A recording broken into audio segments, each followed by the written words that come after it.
scale up dengan layaknya ekosistem GoFood. Oh, GoFood. Tentunya tema ini sangat menarik sekali.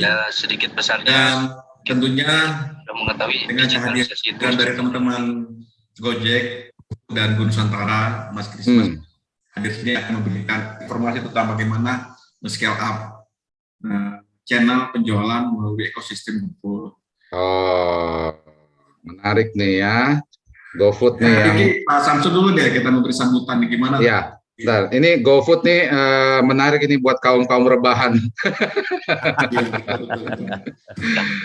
Oke. Pak Samsul, terima kasih sudah berkenan mengikuti acara ini dari awal sampai hari ini ke-38. Ada sedikit yang ingin disampaikan, Pak. Silakan, Pak. Silakan, Pak Samsul. Ya, saya terima kasih sekali. Assalamualaikum warahmatullahi wabarakatuh. Waalaikumsalam. Pagi, semoga kita semuanya sehat. Terima kasih Pak Riki, Pak Joni. Salam kenal Pak Krisma. Jadi acara saya mundur gitu kan. Jadi di tempat lain. Jadi ini tadi masih ada satu sesi. Jadi saya masih bisa. Saya sebenarnya terus terang saya selalu mendukung untuk kegiatan-kegiatan semacam ini, walaupun hanya 1,5 jam, 2 jam gitu ya, untuk memberi edukasi sebenarnya. Jadi karena sebenarnya kita belum pernah punya sistem di pemerintahan ini. Jadi kalau misalnya kita pengen punya bisnis, itu nanyanya kemana? Kalau kita pengen bisnis kita bisa berkembang, nanyanya kemana? Itu tidak ada satu call center gitu ya. Tapi kalau misalnya kita butuh ambulan itu kan ada, itu teleponnya 118. Jadi ini yang sebenarnya terus terang ini hal baik gitu ya. Saya itu malah sangat berharap siapa tahu PT Pos nanti membuat satu call center gitu ya. Kalau mereka ada kesulitan logistik, teleponnya ke sini dan sebagainya, langsung di-handle. Kesulitannya apa, dicarikan narasumber, misalnya kayak hari ini gitu ya. Nah, kenapa kewirausahaan itu penting? Terus terang, saya 1 slide, 2 slide gitu ya. 1 slide bahwa kalau kita lihat, sebenarnya kalau kategori negara maju itu wirausahanya itu antara 4% sampai 12%, Pak.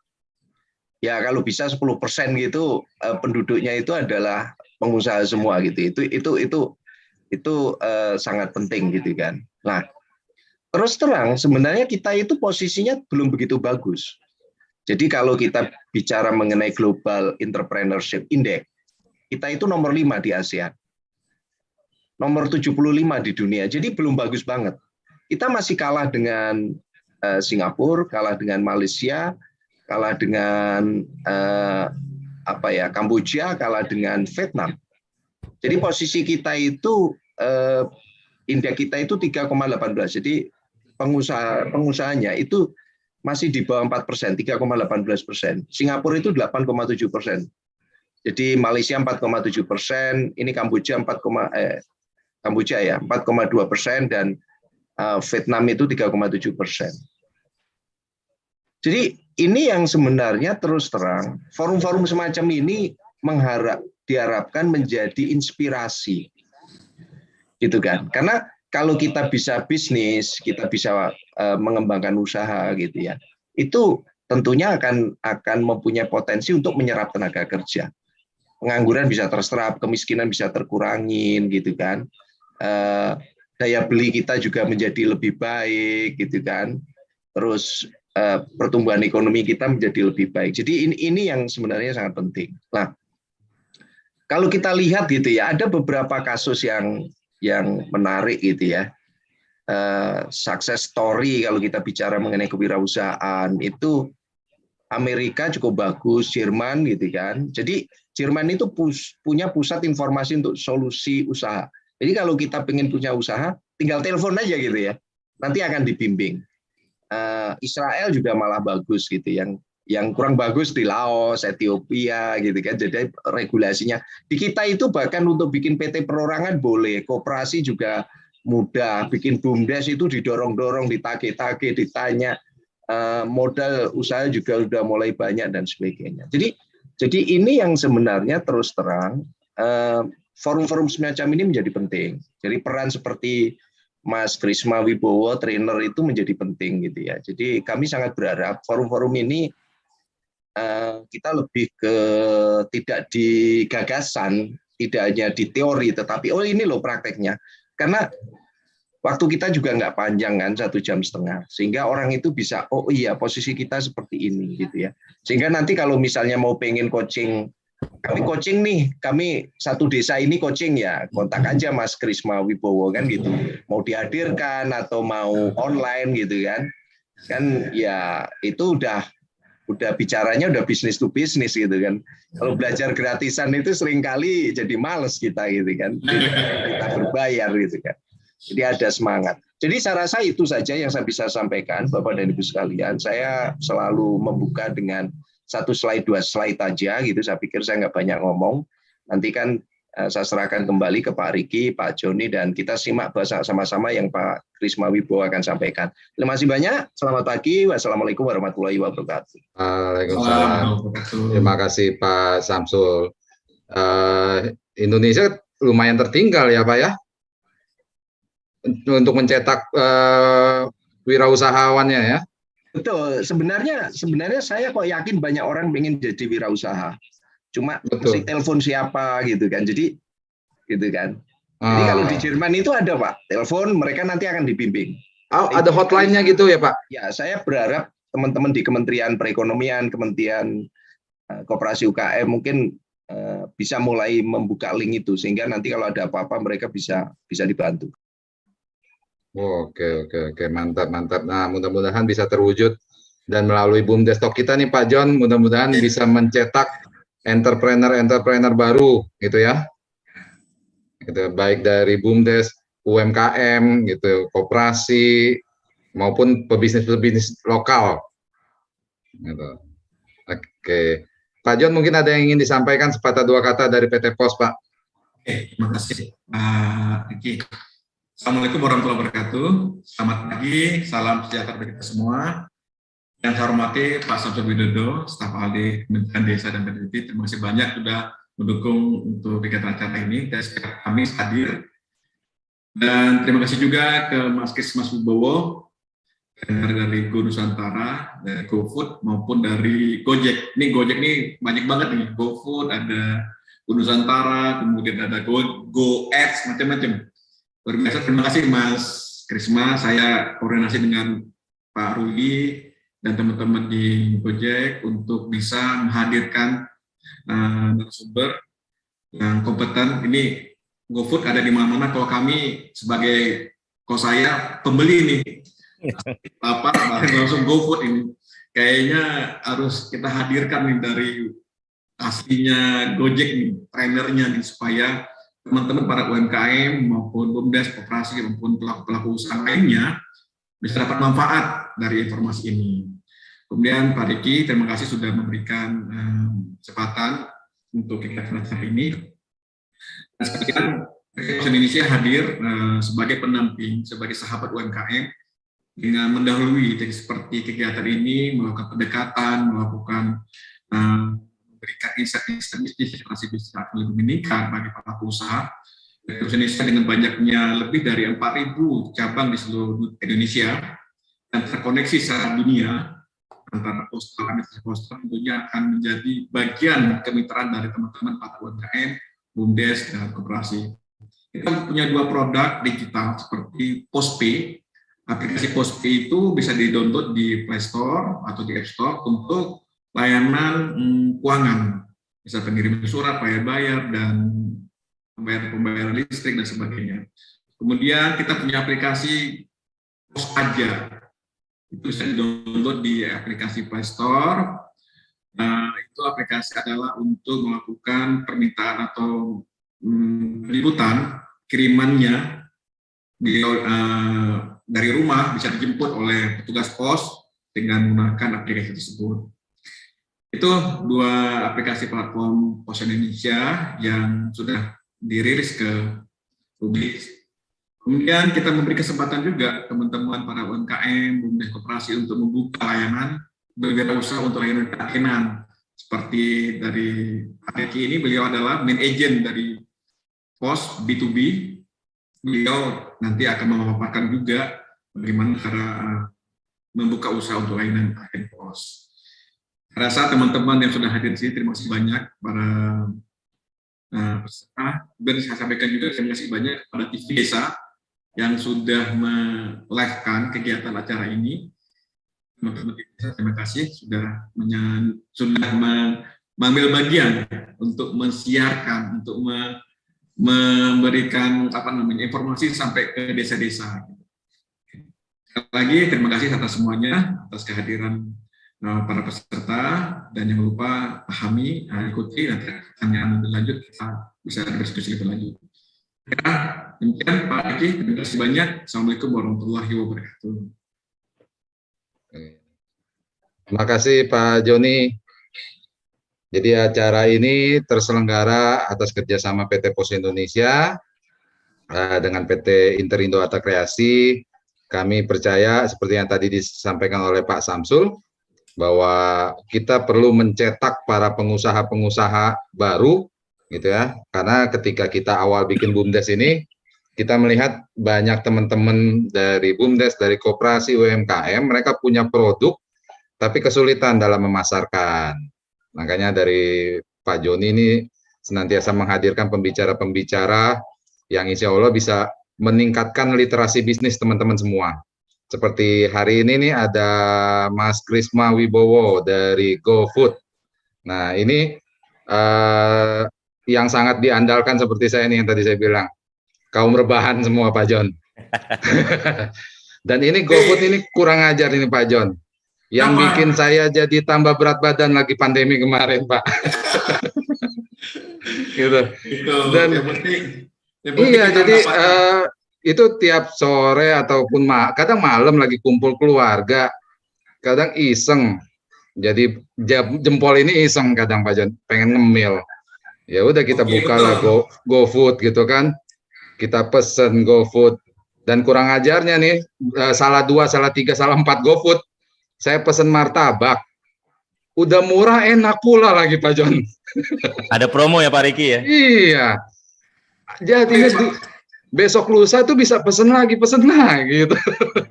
Tapi Pak Riki, kalau saldo di GoFood-nya kurang, bisa diisi melalui aplikasi ini. Betul. Pos aja. Postpay, bisa transfer ke GoPay gitu ya. Iya, Saya selalu transfer tuh.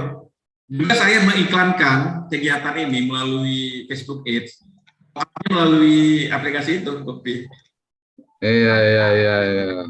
Oke, Mas Krisma, waktu dan tempat kita persilakan nih, apa yang bisa kita di-sharingkan buat teman-teman BUMDes UMKM kita nih di seluruh Nusantara. Silakan. Oke, terima kasih Pak Riki atas waktu dan kesempatan yang diberikan. Terima kasih tadi Pak Dr. Andes Samsul Widodo sebagai staf ahli Kementerian Desa Pembangunan Daerah Tertinggal dan Transmigrasi, dan terima kasih Pak Joni Eka Putra. Wah keren banget. Pos saya termasuk generasi lengkap Pak Joni. Saya langganan pos. Saya sempat kehilangan pos. Postpay itu hampir, kalau makanya tadi saya bilang Postpay ini bersama kayak Wesel ya Pak ya. Itu aplikasi Mas, aplikasi. Iya maksudnya ya aplikasi, tapi dalam bentuk aplikasi. Tapi Wesel kan dulu kita kalau kirim uang pakai Wesel kan.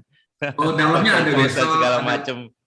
Dalamnya ada Wesel, ada transit. Iya, makanya saya kangen banget. Saya dulu dapat kiriman waktu kos-kosan ya, dapat orderan segini aja nih, potongan kecil itu dari Wesel itu.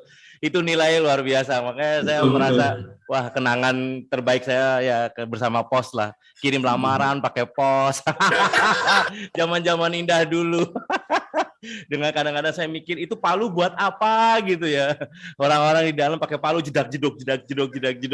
Aduh indahnya. Kayak generasi sekarang juga kalau ditanya itu palu ini buat apa, nah nggak ada yang tahu tuh Pak Joni. Saya yakin nggak ada yang tahu itu gunanya buat apa itu palu tuh.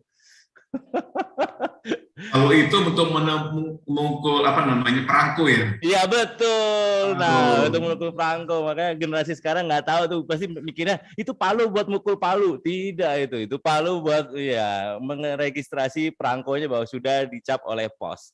Oke terima kasih. Aduh mundur 25 tahun saya, jadi ingat masa-masa muda. Terima kasih atas kesempatannya. Oke, saya mulai Bapak-bapak dan Ibu-ibu. Bismillahirrahmanirrahim. Assalamualaikum warahmatullahi wabarakatuh. Selamat pagi. Om Swastiastu, Namo Buddhaya, salam kebajikan dan salam kenal Bapak-bapak dan Ibu. Saya senang banget diundang ke sini bersama Bapak-Bapak dan Ibu. Dari saya lihat tadi ada Aceh Utara, ada dari Bandung, Kendal, Blora, Nusa Penida, Bali. Wow. Terus ada Pangkalan Bun, Klaten, Wonosobo, Brebes. Dan iya benar ada satu tadi ada komentar bahwa PT Pos adalah yang udah ada sampai pelosok-pelosok. Ya, saya gede dimanapun selalu ada pos. Saya pernah di Jayapura, saya kirim surat dari teman-teman saya ke Pontianak juga menggunakan pos juga. Waktu saya di Akmil juga saya pakai pos juga, ngirim surat ke pacar saya pada saat itu. Wow. Makanya pos benar-benar ya menghiasi hidup saya. Oke, saya mulai Bapak-bapak dan Ibu. Ya, saya akan membahas tentang Go Nusantara. Apa itu gerakan online usaha kecil, menengah, mandiri, pintar, dan andal. Ya, benar tadi kata Pak Samsul Widodo bahwa kita perlukan banyak lagi pengusaha-pengusaha muda atau pengusaha-pengusaha baru. Maka itu Go Nusantara sudah mendampingi beberapa usaha UKM, usaha-usaha baru dalam menggiatkan usahanya. Dan bagaimana kita juga sering juga memberi kelas-kelas materi digital marketing dan baik itu kuliner maupun non kuliner. Tapi yang terpenting adalah apa? Dari semua tadi Pak Samsul ngasih informasi bagus banget tuh, ada call center ataupun ada informasi yang terkait tadi, tapi semuanya ini akan tidak ada manfaatnya jika informasi yang kita sampaikan, tadi Pak Samsul sampaikan, Pak Joni sampaikan adalah hanya didengar aja, jadi hanya terbatas informasi. Informasi yang Bapak-Bapak dan Ibu terima itu akan hanya terbatas informasi yang bisa lupa dalam waktu 5 menit ke depan. Tapi tidak akan bisa lupa jika kita menggerakkan tangan kita atau kita mempraktekkan. Ya, dengan praktekan kita menjadi mengetahui, dan kalau kita seperti tadi Pak Riki, order terus, jadinya pengalaman. Nah, pengalaman yang susah terlupakan oleh Pak Riki di saat pandemi kemarin sehingga menambah berat badan tadi itu kan. Nah itu makanya orang selalu yang pengalaman adalah punya ilmu yang berarti karena sudah dipraktekkan, dan itulah sebabnya orang berpengalaman dibayar mahal. Oke, izinkan kenalan dulu. Ini siapa sih Krisma? Oke, nama saya Krisma Wibowo. Saya sudah mendampingi UMKM, UKM sejak tahun 2017, setelah melatih lebih dari 10.000 UKM, benar-benar udah lebih. Kenapa? Karena 2017 itu saya mulai dari saya juga fasilitator Google Gapura Digital, saya fasilitator Gojek Wirausaha, fasilitator 1000 startup, dan beberapa departemen-departemen Nusantara Indonesia juga sering mengundang saya karena saya adalah anak Indonesia. Saya ingin UKM Indonesia itu besar, dan seperti kata Pak Jokowi juga bilang bahwa 6,2 juta UKM itu yang membantu Indonesia di saat pandemi kemarin, yang memberi PDB yang lumayan lebih surplus ketimbang negara tetangga sebelah. Kenapa? Karena UKM kita lumayan bergeliat gitu ya, bergerak terus. Saya adalah seorang life career dan business coach. Saya sebenarnya latar belakang saya adalah seorang sarjana teknik. Saya 25 tahun di dunia konstruksi. Ya teman-teman, di dunia konstruksi. Tapi kemudian saya menjadi praktisi, saya menjadi pengusaha online, dan alhamdulillah saya bisa menjual produk-produk yang pada saat itu tidak dibutuhkan orang, tapi saya bisa mengubah menjadi kebutuhan. Sehingga Google melihat aksi saya, dan dari situlah berlanjut saya langsung inginnya membantu UKM-UKM Indonesia lebih berjaya, berdikdaya di dunia online. Saya adalah penggiat digital, dan saya juga sering sesi berbagi. Jadi benar tadi kata Pak Samsul, kalau teman-teman ada informasi atau mau tanya-tanya, silahkan tanya saya. Saya sudah mendampingi teman-teman dari seluruh Indonesia. Jadi nambah satu teman di Instagram saya nggak masalah. Saya senang membantu karena keberhasilan usaha Anda adalah bayaran bagi saya. Yang maju adalah Indonesia. Saya tinggal di Indonesia, jadi saya merasakan keindahan Indonesia juga dan merasa kemajuannya juga. Oke, saya akan bahas tentang digital marketing. Mungkin sesuatu hal yang sudah sering banyak diberitakan atau diceritakan coach-coach lain atau trainer-trainer lain. Tapi saya ingin lebih mendalami lagi. Apa menurut Bapak-Bapak dan Ibu digital marketing itu? Ayo boleh ada kita latihan tangan, senam tangan jari dulu. Wah, Bapak ketemu lagi Bu Kodi. Ya, Bu Kodi. Ketemu lagi Bu Kodi. Semangat Bu Kodi. Ya. Oke, ayo teman-teman. Menurut teman-teman digital marketing itu apa? Ayo boleh di chat-chat. Saya ingin tahu menurut Bapak-bapak dan Ibu yang versi Bapak-bapak dan Ibu. Digital marketing itu apa sih sebenarnya? Ayo saya tunggu. 10, 9, 8, 7, 6. Jual kamera digital. Bukan. Jualan online, Bali, jual kamera online. Digital marketing ada pemasaran berbasis digital, pemasaran. Oke. Marketing dengan cara digital, menjual dengan digital, perjualan dengan menggunakan teknologi informatika.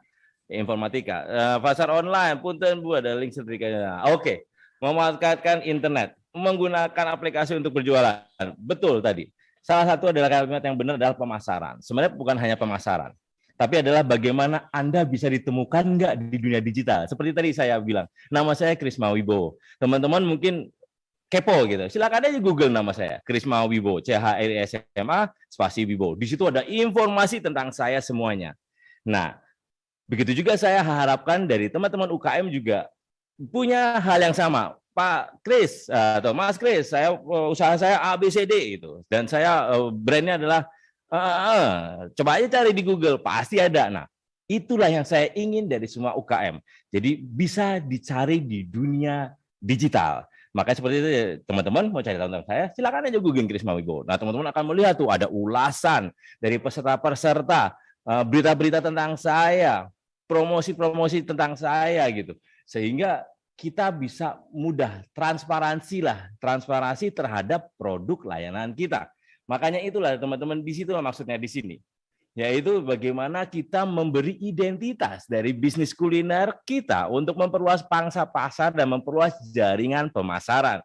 Mungkin dulu kita kenal apa ya, somai paling enak, somai Bandung, dari mana, somai apa yang paling kenal? Pasti kan kita kenal beberapa brand-brand terkenal yang sudah lama, atau sambal-sambal yang khusus yang dari Jawa Timur.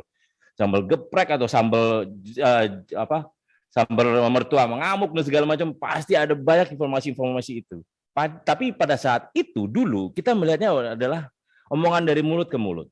Tapi kini adalah bagaimana secara digital informasi itu bisa dicari. Nah, kayak contoh, saya waktu itu saya belum pernah ke Pelabuhan Ratu. Baru pertama kali saya ke Pelabuhan Ratu dan saya harus mencari hotel mana yang baik, makan yang enak mana, terus restoran yang buat enak nongkrong dan segala macam. Akhirnya saya googling, saya mencari informasi di dunia digital. Nah, itulah bagaimana kita memperluas pasar, bahwa produk teman-teman bisa dicari di dunia internet. Wah, terserah mau internetnya apa, mau menggunakan Google atau Facebook atau Twitter dan segala macam, setidaknya brand Anda bisa dicari. Nah, dalam marketing itu kita harus identitas kita itu apa lagi, yaitu yang penting adalah dalam suatu strategi marketing adalah kita memilih target yang tepat, target pasar ya. Jadi Bapak-bapak dan Ibu, teman-teman sudah tahu tuh siapa yang akan membeli. Ini cocok buat siapa? Sehingga kita bisa salutasi itu penyebutan nama customer kita, kakak, ibu, bapak, mas, bang, dan segala macam itu sesuai dengan pasarnya. Dan kita menentukan posisi restoran atau kedai kita. Nah, yang lucu gini. Kemarin ada binaan, dia bikin sebuah aplikasi di media sosial. Kemudian habis itu, Pak, oh ini nggak ada ya di sini. Saya apa ya Pak ya? Di situ ada tulisannya apa? Ada restoran, udah pilih restoran. Tapi saya masih kedai Pak. Saya masih warung Pak. Nah yang gini, kadang-kala kan aplikasi-aplikasi itu mereka tidak memahami ada kedai atau warung. Tapi fungsi dan tujuannya kan sama, adalah restoran. Kita menjual makanan. Ya udah taruhlah restoran. Nah ini kadang-kala kita masyarakat kita masih agak malu-malu untuk saya bukan restoran, saya kedai. Wah, saya bukan warung, saya cuma kantin. Ya yang penting fungsinya sama kan. Nah, makanya kita harus menentukan posisi restoran kita, walaupun kedai, warung, kantin, dan sekalipun itu adalah sebuah restoran. Mungkin restoran besar, kecil, atau mikro. Nah, kemudian kita harus tahu mix-nya kita, marketing mix, di mana produk dan placement dan promotion itu penting untuk menentukan price. Kemarin ada pertanyaan bahwa, Pak, saya jual es kekinian boba, saya jualnya 8.000. Saya jualnya 8.000. Oh ya, saya jualnya 10.000. Tapi menurut kata-kata teman-teman saya itu terlalu mahal, karena ada tetangga sebelah dia jualnya 8.000. Terus habis itu saya bilang, mungkin dia menjual untuk pasarnya di sekitar di situ aja, tapi 10.000, tapi lebih luas, bisa digunakan dengan GoFood. Nah, kadang-kala bukan salah harga, tapi adalah bagaimana kita menaruh placement harga kita di daerah mana, dan apakah ada promosi-promosi sehingga orang tertarik. Nah, itu kadang-kadang UKM masih belum menyadari atau kadang-kadang nggak pede untuk mengatakan, wah saya begini dan saya begitu, saya hanya kedai, saya hanya kantin. Tapi yang penting adalah bagaimana kita menaruh produknya itu untuk siapa, sehingga cakupan luasannya juga bisa memahami dan bisa pas untuk pasar kita. Nah, yang kedua adalah branding. Seperti saya bilang tadi, teman-teman cari aja Krisma Wibowo, itu semua dari domain saya, Instagram, media sosial saya, semuanya YouTube itu menggunakan nama yang sama. Itulah sebabnya saya ingin teman-teman sudah mempunyai identitas dan bisa mengkomunikasikan pesan utama yang ingin kita sampaikan kepada konsumen sehingga bisa merasakan identitas teman-teman. Contoh ya seperti tadi, sambal raja mengamuk misalkan. Saya tahu di Pontianak tuh saya pernah dibikin ibu saya, ada resep lokal namanya sambal raja mengamuk di mana rawitnya ada 33, sambalnya ada 33 dan segala macam. Itu pedas tapi kangen nih. Nah, yang kayak gitu, ini hal-hal yang lokal gitu, tapi hanya ada di sana. Saya sebagai orang Jakarta tapi pernah tinggal di Pontianak dan pernah tinggal di Jayapura. Saya kangen dengan buah tapoy dan segala macam. Kadang-kadang begitu di Jakarta tuh saya merasakan kehilangan. Saya pingin tuh, mudah-mudahan PT Pos ini bisa membantu juga. Kadang-kadang tantangan kita di Indonesia ini, kita jaraknya sangat besar, negara kita sangat luas, dan dibatasi oleh lautan. Itu yang membuat distribusi barang agak tersendat. Ya, saya punya teman, dia usaha di Morotai. Saya ingin berbisnis dengan dia dengan membawa beberapa produk dari Pulau Jawa ke Pulau Maluku Utara. Ternyata pengiriman saya tuh di sana tuh kurang lebih berapa? 120 atau 64.000 per kilonya.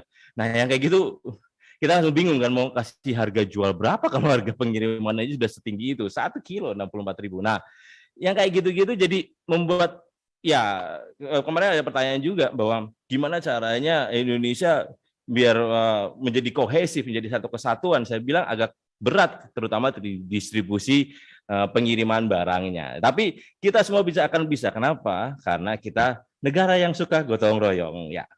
Nah, kenapa brand ini penting? Karena bisa membedakan bisnis kita dengan kompetitor lain. Teman-teman bisa melihat ada banyak trainer-trainer, coach-coach, mentor-mentor. Tapi yang namanya Krisma Wibowo cuma satu. Nah, itu namanya identitas. Kebetulan branding saya Krisma Wibowo. Saya dari tahun 2010 saya bikin krismawibowo.com. Pada saat itu saya menggunakan Krisma Wibowo hanya sebagai media untuk ya taruh CV saya, taruh pencapaian-pencapaian saya, lebih personal banget. Kemudian sampai ke sini ternyata perlu ya nge-branding seorang mentor, nge-branding sebuah domain, dan nge-branding media sosialnya, sehingga saya bisa membedakan dengan coach-coach lain, trainer-trainer lain. Itulah sebab saya dari tahun 2017 hingga sekarang saya aktif. Kenapa? Karena saya ingin membantu teman-teman UKM Indonesia. Yang kedua, mengurangi biaya marketing ketika brand teman-teman sudah dikenal. Ya, saya kadang-kadang juga ada telepon, Mas Kris bisa ke sini, Mas Kris bisa ke situ, Mas Kris bisa tolong ini, tolong itu. Nah, terlihat kan berarti banyak marketing di luar saya yang di luar sana yang sering menyebut nama saya dan minta bantuan. Bagi saya, ya rezeki is about networking, jaringan. Bagaimana banyak orang mengenal Anda. Itulah sebabnya branding akan sangat penting jika Bapak-bapak dan Ibu punya nama yang sudah di-HKI-kan. Udah ada proses HKI-nya sudah, sehingga dan tetap satu nama. Saya pernah punya ada peserta yang makanan namanya beda, terus habis itu makanan kemasan namanya beda, kemudian habis itu fashionnya beda. Bu, saya langsung bilang, Bu, apa nggak pusing Bu punya 3 nama kayak gitu? Saya punya 1 nama, jadi kalau dengan 1 nama kita jadi bisa lebih fokus, ya. Nah, membantu peluncuran dan bahan menambah nilai dan membangun keterikatan, terutama kalau kita memang, nah ini dia bedanya dengan zaman dahulu. Zaman dahulu, misalkan Yuk Jum misalnya, gudeg Yuk Jum, semua orang udah tahu gitu. Habis itu Yuk Jum kerjanya hanya jualan doang. Tapi sekarang sudah konteks adalah di mana kita membangun bisnis. Ya pada saat awal dulu Yujum mungkin nggak menyangka bahwa usahanya beliau hingga sampai ke anak cucunya, sehingga terbangunlah bisnis kuliner. Nah sekarang teman-teman juga, mungkin teman-teman saat ini masih baru mulai, tapi setidaknya teman-teman, bapak-bapak dan ibu sekalian sudah berpikir jauh untuk bagaimana kita membuat bisnis kuliner atau bisnis Anda survive, ya, membangun keterikatan ke beberapa generasi dan generasi ke depannya. Saya ada langganan saya di Tegal, rujak kangkung, saya merasa kehilangan. Kenapa? Karena sekarang sudah tidak ada generasi penerusnya. Kadang-kadang sedih gitu, saya punya langganan tapi hilang karena tidak ada yang meneruskan usahanya, karena menganggap itu sebuah dagang atau sebuah dagang yang jual beli saja gitu. Jadi mengecilkan usahanya. Padahal sebenarnya itu bisa menjadi bisnis yang berkembang dan bisnis yang bisa berkembang ke daerah-daerah lain dan sehingga menjadi bisnis yang lebih survive dan besar. Ya.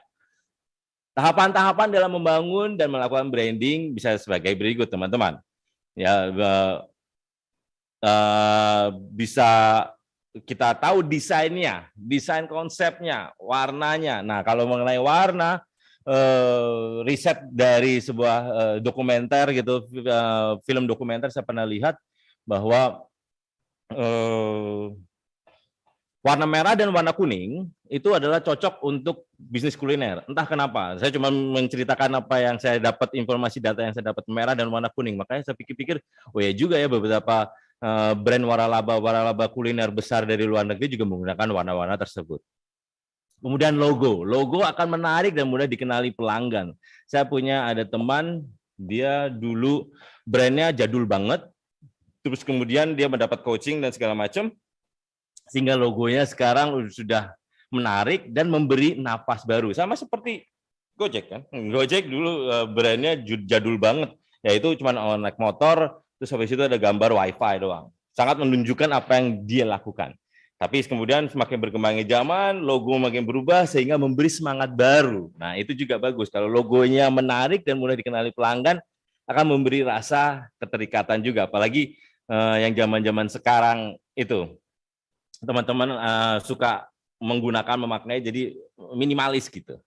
Kualitas produk, nah itu penting juga, dan nama yang unik. Nah ini dia, nama yang unik dan menarik. Nama saya Krisma Ali Hestiwibowo, Raden Krisma Ali Hestiwibowo. Saya menjadi Krisma Wibowo. Kenapa? Karena biar dekat, pendek, dan mudah disebut di penyebutan. Kemarin saya ada teman dari Bogor, dia brandnya adalah secara penyebutan gampang, yaitu kueku. Tapi secara penulisan saya bingung nulisnya gimana. QU3 KHO, aduh susah deh. Makanya saya nggak tahu, saya lupa. Tapi yang penting nyebutnya adalah kueku, tapi penulisannya yang ribet. Nah makanya hindarilah penulisan yang ribet, walaupun secara penyebutan mudah. Nah nama-nama yang unik adalah nama-nama yang bisa diingat dan menarik. Dari semua itu akan menjadikan suatu identitas yang jelas gitu. Jadi teman-teman mulai dipikirin. Nah lucunya nih, saya dari tahun 2017 sampai sekarang saya mendampingi UMKM, itu kebanyakan kalau soal kuliner pasti nggak jauh dari dapur, kitchen, atau ibu Yapora. Pasti ada 3 nama itu, pasti ada dari semua itu. Tapi paling banyak adalah dapur. Misalnya dapur Mama Ita, dapur apa, atau habis itu kitchen. Nah, kitchen biasanya kalau yang pakai kitchen itu biasanya yang ibu-ibu muda gitu, masih berusia umur 30 tahun ke bawah. Nah, terus habis itu kalau ibu itu biasanya kalau udah bu atau mbok, nah itu biasanya udah agak 45 tahun ke atas. Nah itu, makanya saya bilang agak kebaca ya brandnya UKM Indonesia. Nah, makanya beberapa kesini ada yang nanya, oh, kalau kuliner saya yang jualnya banyak Pak, kadang-kadang cake, kadang-kadang snack. Kalau gitu kenapa nggak foods aja gitu kan? Iya betul, sesuai dengan nama foods, FOODS aja, foods aja, serah Krisma Food, atau Yeni Food, atau Ita Food. Nah, gitu. Ya. Nah, habis itu Kalau kita sudah punya branding, nah brandingnya itu kita taruh di mana? Ditaruh di Instagram. Tadi ada nanya juga Mbak Dewi, Instagram saya apa? Sesuai dengan nama brand saya, yaitu Krisma Wibowo. Ini namanya tadi, Krisma Wibowo, CHRISMA spasi Wibowo, atau Krisma, nggak usah spasi Wibowo, pokoknya Krisma Wibowo. Cari aja di dunia digital, di Google, di Yahoo, di Brave, di apapun browser yang Anda pakai, tulis aja Krisma Wibowo, pasti nemu sesuatu. Nah, karena ya itu brandnya saya adalah Krisma Wibowo. Begitu juga teman-teman, kalau mau punya usaha, saya sangat sarankan banget adalah menggunakan Instagram. Kenapa Instagram ini sangat mudah dan bisa dipakai untuk Anda usaha-usaha kecil menengah yang biasanya kan CEO semua ya, Chief Everything Officer, semua dikerjain seorangan. Nah, ini teman-teman saya sarankan untuk menggunakan Instagram. Ayo di sini siapa yang sudah punya Instagram? Ayo, siapa? Boleh. Tapi saya yakin di sini belum beralih ke akun profesional. Ya pora. Ayo ngaku pasti sudah punya Instagram. Tapi profesional belum. Nah, itu saya sangat menyarankan beralih ke akun profesional. Kenapa? Karena dengan berakun profesional ini kita bisa melihat beberapa hal, dan terpenting lagi adalah kita harus mengubah nama pengguna ini, nih ya, nama pengguna dengan nama brand Anda. Ini kayak ini nih. Nama pengguna geprek_Bang Ali. Namanya ada Geprek Bang Ali. Disarankan adalah nama pengguna ini adalah nama brand Anda. Nama saya Krisma Wibowo. Nah, kalau teman-teman lihat Instagram saya, silakan dilihat. Nama pengguna saya adalah Krisma Wibowo tanpa spasi. Tapi namanya di sini saya nggak mau double. Saya berubah. Saya adalah Life Career and Business Coach. Saya ingin dikenal sebagai itu. Nah, teman-teman juga seperti itu. Nah, di dalam ini contohnya sayang sekali Geprek Bang Ali nggak nanya-nanya sama saya. Kalau saya bilang jika nama brand Anda Geprek Bang Ali, di sini saya saranin adalah produk Anda yang paling mutakhir, yang paling keren atau yang paling diandalkan. Misalkan ayam geprek pedas mampus misalkan. Ya, jadi ayam geprek pedas selangit terserah. Pokoknya yang penting bagaimana Anda mau dikenal, dan terlebih jangan lupa untuk beralih di akun profesional. Kenapa? Kalau dengan akun profesional kita bisa melihat jenis-jenis konten. Terus siapa sih yang follow kita, yang stalking kita itu siapa sih, umurnya berapa, cewek, cowok, lokasi di mana, sehingga kita bisa memberikan informasi-informasi yang mereka butuhkan. Jadi biar tetap efisien gitu, bukan berarti kita jualan ayam geprek, kita hanya cerita tentang ayam geprek aja. Akan lebih baik jika kita akan memberi informasi ayam geprek plus bagaimana Anda belanjanya, atau kesegaran Anda memilih ayam yang berapa kilo misalkan, ataupun Anda bagaimana teman-teman memulai cara masaknya atau gorengnya dengan minyak goreng yang sekali pakai atau berapa kali pakai, atau mempertahankan suhunya sehingga ke beberapa derajat Kelvin misalkan. Ya seperti kayak gitu, kita memberikan story informasi teman-teman. Ya, dengan kita membuat akun Instagram, tapi jangan lupa kita memperkenalkan resto kita. Dan menu-menu best seller, dan kita beritahu restoran kita dapat dipesan di mana? Bisa dapat dipesan di GoFood. Yang ketiga adalah ajak teman, keluarga, karyawan untuk follow IG restonya. Nah ini kadang-kadang yang kurang. Teman-teman yang kantin, warung, atau kantin kedai gitu, kadang-kadang nggak suka ngajak ngomong para pelanggannya. Padahal restoran-restoran yang mahal itu mereka sering sharing dan sering ngobrol pelanggannya, gimana, kurang asin kah, gimana rasanya, enak kah. Jangan lupa follow akun Instagram kami untuk mendapatkan promo-promo lebih. Nah, komunikasi-komunikasi seperti itu yang seringkali dilupakan, tapi itu memberi engagement, memberi keterikatan kita dengan pelanggan. Udah nggak zamannya pelanggan adalah raja, pelanggan adalah teman. Bagaimana kita ingin menyenangkan teman, itulah yang membuat kita, orang pembeli, teringat kepada kita. Ya, sebarkan melalui WhatsApp, SMS atau Line, terserah. Yang penting adalah kita punya akun Instagram, sering sharing-sharingnya, terutama sharing-sharing informasi yang bagaimana. Nah, yang mudah, ada konten-kontennya, Dan juga jangan lupa dan ada promosi-promosinya, dan gunakanlah hashtag. Nah, ada yang dengan kita menggunakan hashtag ini akan memperluas jangkauan kepada siapapun pengguna yang sedang mencari hashtag tersebut. Sehingga sekarang tuh kayak apa ya, makanan sehat, atau menggunakan hashtag daerah misalkan. Silahkan, kalau teman-teman menggunakan hashtag daerah. Kemarin waktu saya masih punya kantin, saya pernah punya kantin, di saat pandemi saya tutup. Kenapa? Karena kantin saya terlalu heboh, terlalu viral gitu ya, sehingga daripada membuat masyarakat tidak nyaman, akhirnya tutup deh kantin saya.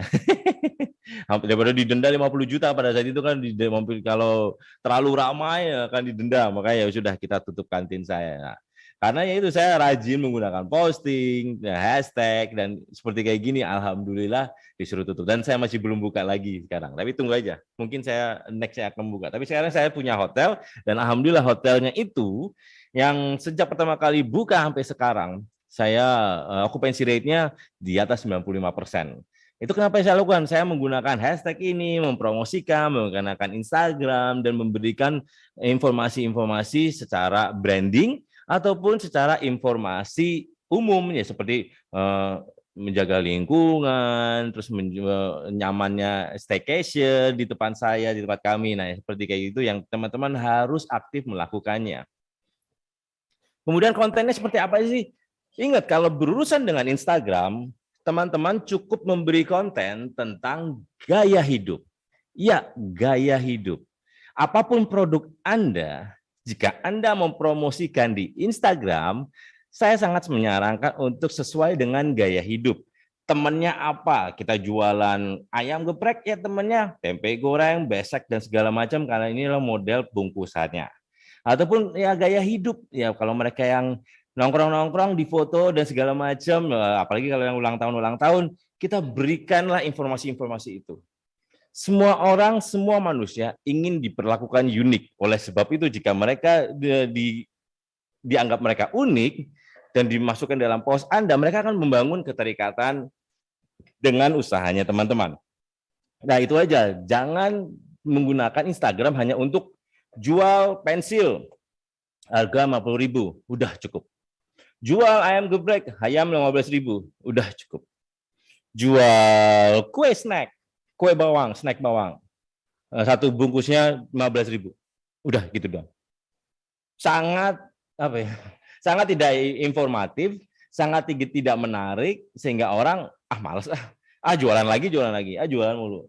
Secara riset tuh orang tidak mau dijualin. Ya apa enggak? Tanya pada diri Anda, jika Anda jalan-jalan di sebuah pusat perbelanjaan, tiba-tiba ada yang mendekat, terus habis itu, Pak ini, Pak itu, Pak, ada yang menjual ini, ada yang menjual itu, pasti bahwa, enggak deh. Tapi kalau kita memberikan informasi, Pak, tahu enggak Pak, cara mudah untuk turun berat badan misalkan. Cara mudah untuk turun berat badan, tapi makan boleh banyak. Gimana caranya? Nah, kayak gitu. Informasi-informasi kayak gitu, kita membangun kepo writing ya. Bangun kepo writing, bukan copywriting lagi, membangun kepo writing. Gimana kita membangun rasa ingin ketahuan dari para pemirsanya melalui jenis usaha yang Anda lakukan. Dan tentu konten interaktif ini akan selalu dinanti-nanti oleh zaman netizen saat ini. Saya pernah nge-googling, saya pernah meriset kata promosi, cashback, giveaway itu hampir dicari kurang lebih 3.000 kali dalam sebulan oleh para netizen Indonesia. Bayangin 3.000 kali. Banyak juga yang menantikannya. Nah, kalau teman-teman mau mengadakan, silakan. Tapi jangan menjadikan setiap hari. Bisa sih setiap hari, asal teman-teman sudah menghitung HPP-nya dengan baik. Nah, kemudian foto simple. Yang penting adalah jelas, bersih, stylish, oke. Ini kalau saya bilang nggak stylish aja, adalah lebih skalatis ya. Ada yang besar, ada yang kecil, dan disesuaikan sepertiga. Ya, sepertiga bagian yang besar, habis itu yang kecil-kecil. Nah, ini yang jualnya apa? Ternyata dia menjualnya adalah menjual tentang si ini. Nah, si minyak apa ya kemarin tuh, minyak yang kekinian banget, bukan minyak jelantah, minyak apa yang double huruf, lupa saya. Ya, terus kemudian kalau ini yang makanan, utus-utus apa ukus-ukus utus-utus ya pokoknya gitu. Minyak us ya something like that. Nah, kalau makanan yang penting adalah detail. Ya, Bapak-bapak dan Ibu adalah detail seperti ini. Dengan detail seperti ini adalah tortilla. Burrito. Ini adalah burrito, tapi menunjukkan bahwa ini detail banget. Ada nasinya, ada saladnya, ada dagingnya, segala macam. Itu mengundang, tadi bilang lagi kan, keponya para pemirsa. Sehingga mereka, jadi pengen makan . Nah, ini yang menariknya kalau kita beri konten. Bisa bayangin kalau kontennya bagus kayak gini, tapi di sini cuma harga doang. Kayak, malas banget. Bagus sih, tapi enggak, malas . Harganya sekian misalkan. Jadi orang melihat berdasarkan harga, bukan berdasarkan keingintahuan mereka ataupun melihat dari manfaatnya. Nih, kalau kita sudah mengubah menjadi Instagram profesional, kita bisa melihat ini semua. Emang penting, Mas Kris, kalau ngeliat ini penting banget. Ya, seperti saya bilang tadi, untuk Anda pengusaha CEO, Chief Everything Officer, kita bisa menganalisa profil Instagram kita dengan fitur insight atau fitur wawasan. Kita memperluas wawasan. Kita mengenal pemirsa-pemirsa kita, apa yang mereka butuhkan, apa yang mereka suka, dan apa yang mereka suka sharing. Nah, untuk informasi, Bapak-bapak dan Ibu kan pasti punya Instagram ya. Nah, sekarang saya tanya Bapak-bapak dan Ibu. Kan udah tahu ya urutan paling kiri dan paling ke kanan. Yang kiri adalah like, comment, habis itu like, comment, share atau save. Nah, Bapak-bapak dan Ibu sekarang saya tanya, lebih suka mana? Banyak orang yang like, banyak orang yang komen, banyak orang yang share, atau banyak orang yang save? Nah, ayo. Pizza belut salut, wah keren banget. Pagi.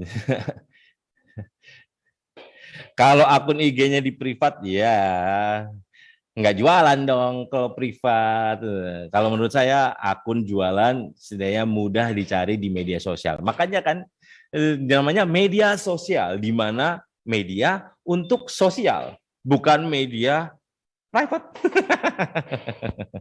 Media private beda hal. Kalau media private adalah isinya tentang keluarga kita, usaha kejadian sendiri atau hanya untuk privasi keluarga misalkan.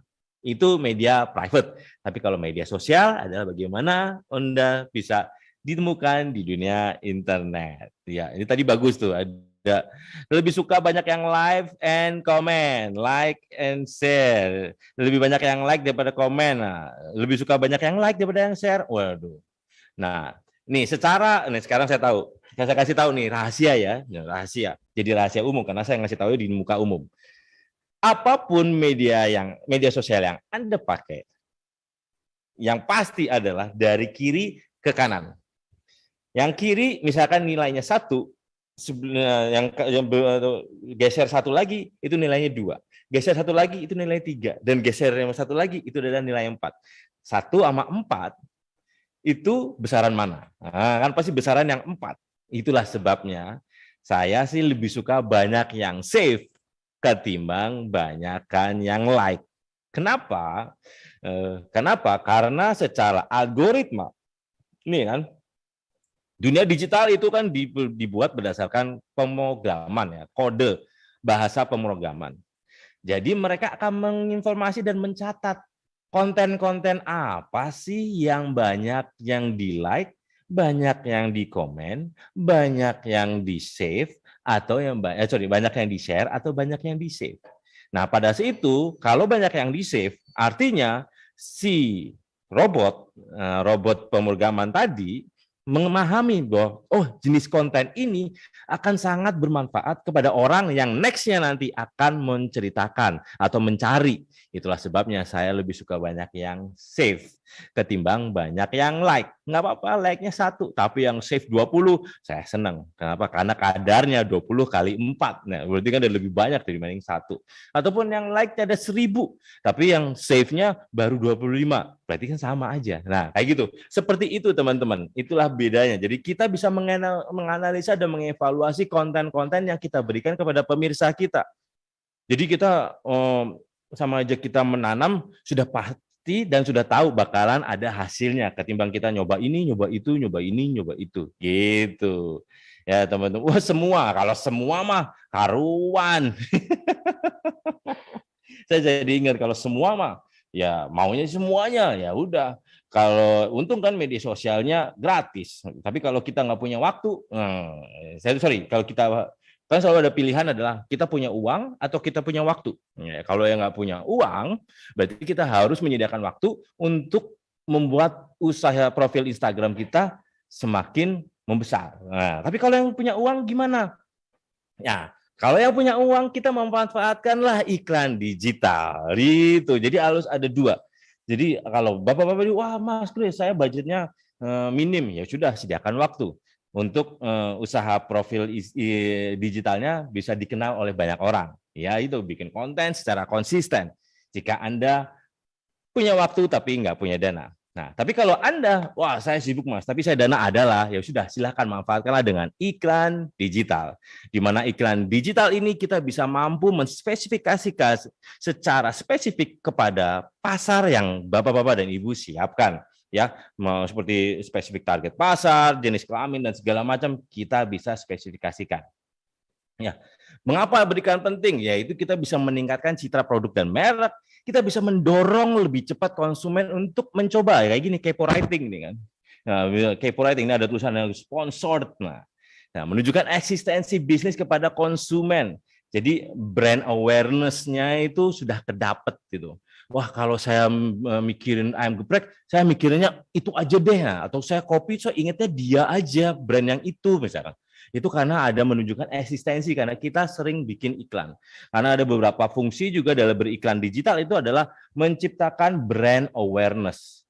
Bukan berarti bukan berarti akan terjadi penjualan yang meningkat, tidak. Yang penting adalah orang tahu kalau mau sikat gigi pakai yang ono, nah atau nggak mau kopi adalah pakai yang ini. Sampai segitu pentingnya, yes, segitu pentingnya, karena itulah yang memberi dorongan impulsi kepada calon pembeli kita di dunia internet. Kemudian jangan lupa dalam menentukan objek iklan, kita juga harus tahu tadi. Makanya tadi bilang, kalau saya lebih suka membangun awareness dulu. Kasih tahu dulu brand kita tuh apa dan kenapa mereka harus follow kita terus. Jadi kita harus materi komunikasinya harus mengenalkan merek dan produk. Ya, objektifnya adalah reach-nya besar, banyak video views-nya. Kemudian kalau kita sudah sering memberi awareness, kita bikin iklan lagi tentang konsiderasi. Kita memberikan edukasi betapa kita mengutamakan mutu misalkan. Ya sudah, kita lihat ini dan yang pasti goal objektifnya adalah visit to website atau berapa lama dia tampil di website kita. Kemudian kita bikin conversion atau sebuah konversi, bagaimana dari menawarkan untuk menjadi pembeli pertama kalinya, first booking. Nah, itulah sering-seringlah kita membuat konten ini. Yang terakhir adalah retensi, bagaimana mengajak konsumen untuk mengingatkan bahwa ajak dong keluarganya, ajak teman-temannya biar kalian ngobrolnya satu frekuensi. Nah, kan kayak gitu. Sehingga terjadilah repeat booking. Nah, ini saya lakukan. Berarti Mas Kris ini ada kurang lebih ada 4 kali iklan. Betul, ada 4 iklan. Nggak bisa satu untuk menjadi semua. Tidak bisa. Pada saat tahun 2014 sampai 2016 masih bisa kayak gitu. Satu iklan bisa dari awalnya ini bisa satu ke sini.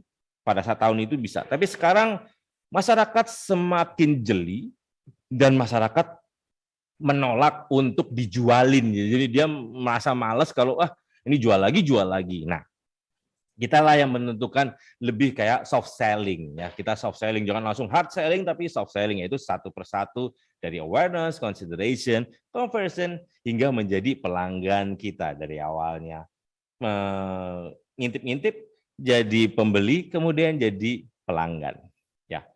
Rencanakan budget iklan di Instagram ya, kurang lebih 10% sampai 20% penghasilan kita secara penghasilan. Ya, secara budget minimal itu 14.500.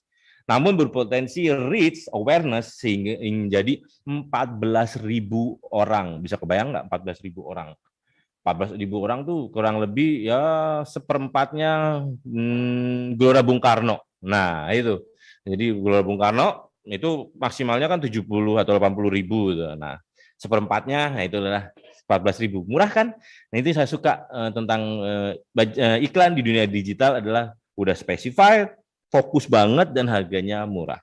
Cuman, baik lagi, murah dan mahal itu relatif tergantung Bapak-Bapak dan Ibu sudah membudgetkan belum? HPP-nya benar nggak? Harga eceran tertingginya ada nggak elemen promosi? Jika ada, ya sudah.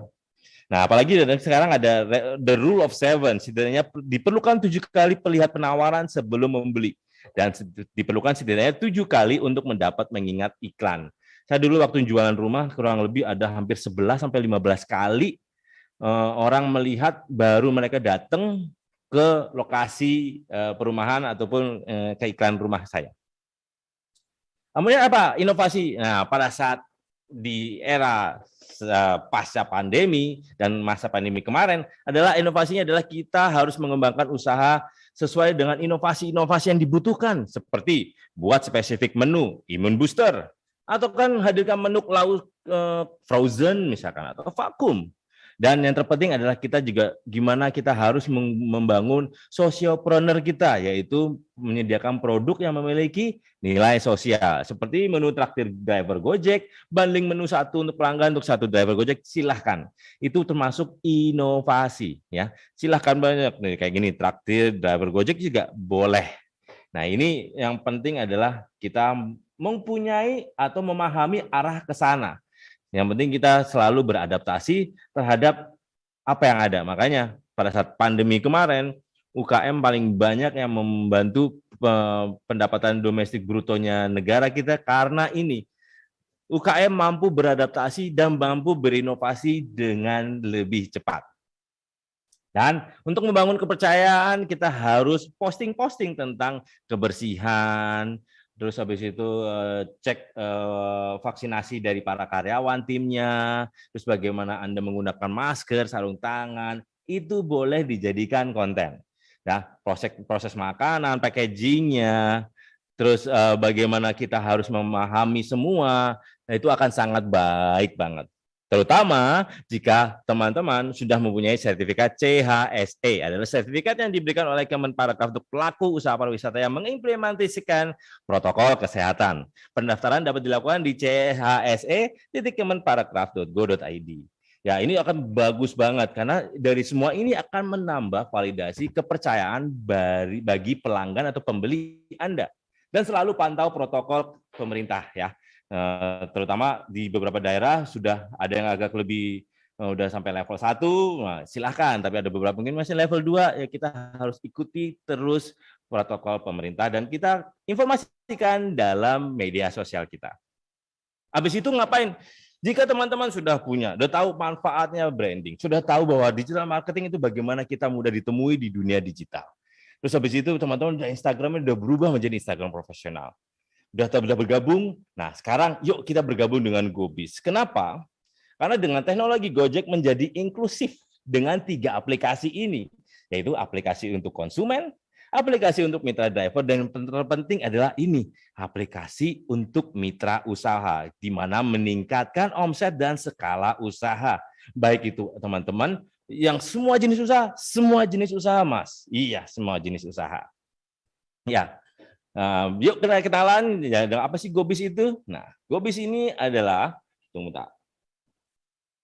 ada satu aplikasi yang dapat menjawab dengan semua kebutuhan pelaku usaha. Sejak tahun 2019, kita sudah memahami bahwa banyak pelaku usaha di Indonesia yang membutuhkan ketiga elemen ini. Jika Anda usahanya adalah pangan, pasti membutuhkan GoFood ini sebagai pesan antar makanan dari jutaan pengguna Gojek. Jika Anda usahanya mau baik itu pangan maupun non-pangan, nah pasti akan menerima pembayaran dong. Nah, kami sarankan menggunakan pembayaran non-tunai yaitu GoPay tadi.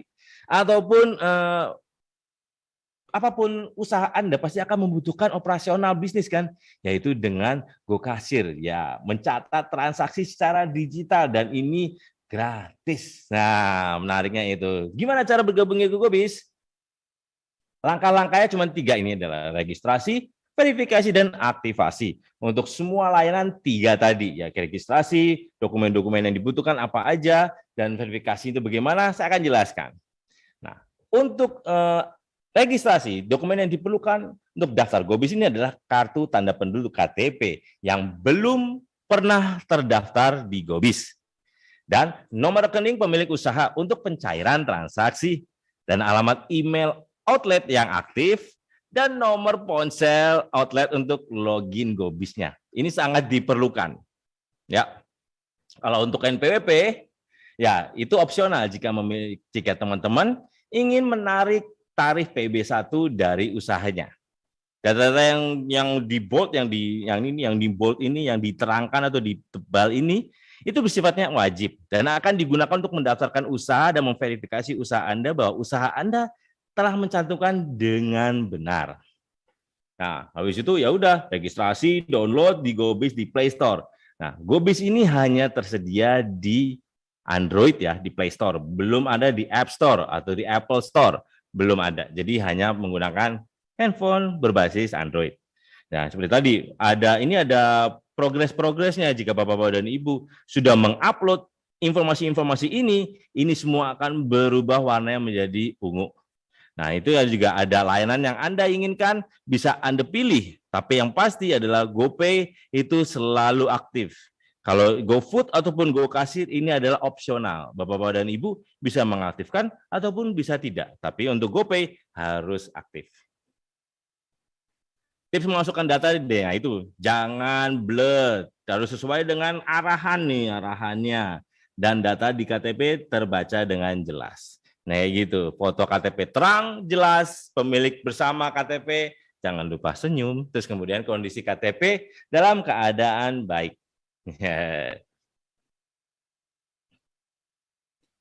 Oke, sip. Untuk pertanyaan yang informasinya atau jawabannya agak panjang, saya nanti di belakangan ya Pak Riki ya kali ya. Oke.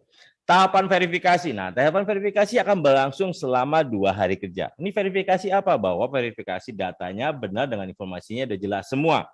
Kemudian itu akan proses 2 hari kerja. Tahapan verifikasi adalah proses di mana data yang telah Anda masukkan diperiksa, dicocokkan keasliannya oleh pihak Gojek. Nah, di tahapan aktivasi ini berbeda-berbeda. Maksudnya berbeda-beda apa? Jika layanan fiturnya adalah GoFood, maka akan dibutuhkan waktu aktivasi selama maksimal 2 hari kerja. Jika Anda ingin mengaktifkan GoPay, akan butuh waktu aktivasi selama maksimal 7 hari kerja. Atau layanan GoKasir yang langsung aktif, itu beda. Layanan GoKasir langsung aktif begitu Anda telah terverifikasi, datanya, tulisannya nggak ada typo. Langsung Bapak-Bapak dan Ibu bisa langsung pakai GoKasir. Enaknya GoKasir ini adalah kita bisa mencatat dengan baik dan bisa di-download. Hanya saja itu semua tergantung Anda. Jika Anda tidak disiplin input, maka data-datanya juga sering miss juga ya. Nah, tips itu ketika aktivasi layanan GoFood, ya pastikan foto sesuai dengan menu yang benar. Tidak terdapat watermark, pencahayaan buruk, gelap amat, ataupun menampilkan proses memasak tidak perlu. Atau ada elemen manusianya ini, nggak perlu ada tangannya juga. Yang dibutuhkan adalah pencahayaan yang baik, foto sesuai dengan deskripsi, kita jualannya makanan Indonesia, pastikan ya informasinya juga tentang makanan, fotonya tentang makanan Indonesia. Ataupun kita menjual makanan barat, gitu kan, ya sesuai dengan makanan barat, ada French fries misalkan gitu.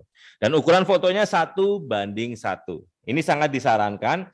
Foto terbaik adalah yang 45 derajat, eye level, rata banget, ataupun flat lay dari atas. Flat lay itu yang dari atas. Kalau sudah bergabung ke Gojek, lalu apa lagi nih? Nah, ini yang menariknya lagi. Nah, tadi seperti harapan dari Pak Samsul bahwa ada teman untuk ngobrol, ataupun ada call center. Ini ada tempat diskusi, yaitu di Akademi Mitra Usaha atau Kamus by Gojek. Kita punya komunitasnya, teman-teman. Jadi, kita saling membantu dan menerima jawaban. Kita sama-sama belajar untuk menjadi UKM yang sukses di aplikasi Gojek ini. Jika teman-teman adalah partner GoFood, kami sarankan untuk gabung di Kompak, komunitas partner GoFood. Namun jika teman-teman adalah retail atau non-food atau non-pangan, silakan ke kontak, yaitu jaringan komunitas untuk partner retail Gojek se-Indonesia. Ada banyak bincang-bincang bisnis, acara, event, dan segala macam. Teman-teman bisa saling bertanya-tanya sesuai dengan apa yang diperlukan. Mungkin aja teman-teman bisa jadi jejaring dan membuat ya cabang-cabang di kota-kota lain. Ya, ini beberapa tautan-tautan singkat.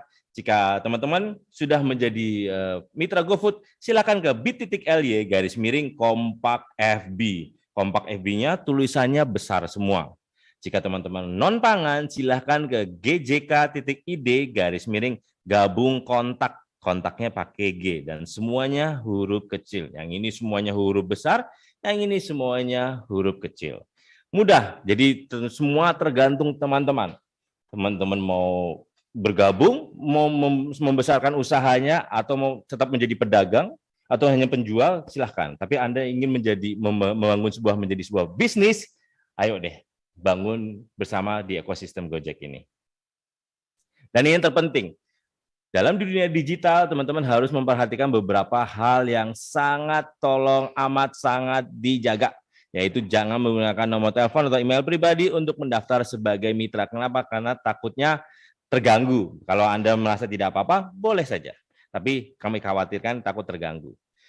Tidak mengumpulkan atau menyebarluaskan data pribadi pelanggan atau mitra di luar aplikasi resmi Gojek. Dan ini lebih penting lagi, jangan unggah data pribadi mitra pelanggan di media sosial. Di Instagram itu di foto gitu, wah informasi saya dapat orderan dari kakak Dewi yang beralamat di sini-sini. Oh no ya. Dan yang ingat lagi bahwa jangan bagikan OTP atau one time password kepada siapapun termasuk pihak Gojek, apalagi Krisma Wibowo. Ada masalah? Silakan aja ke mitra usaha Gojek di 1500 171 atau ke email mitrausaha@gojek.com.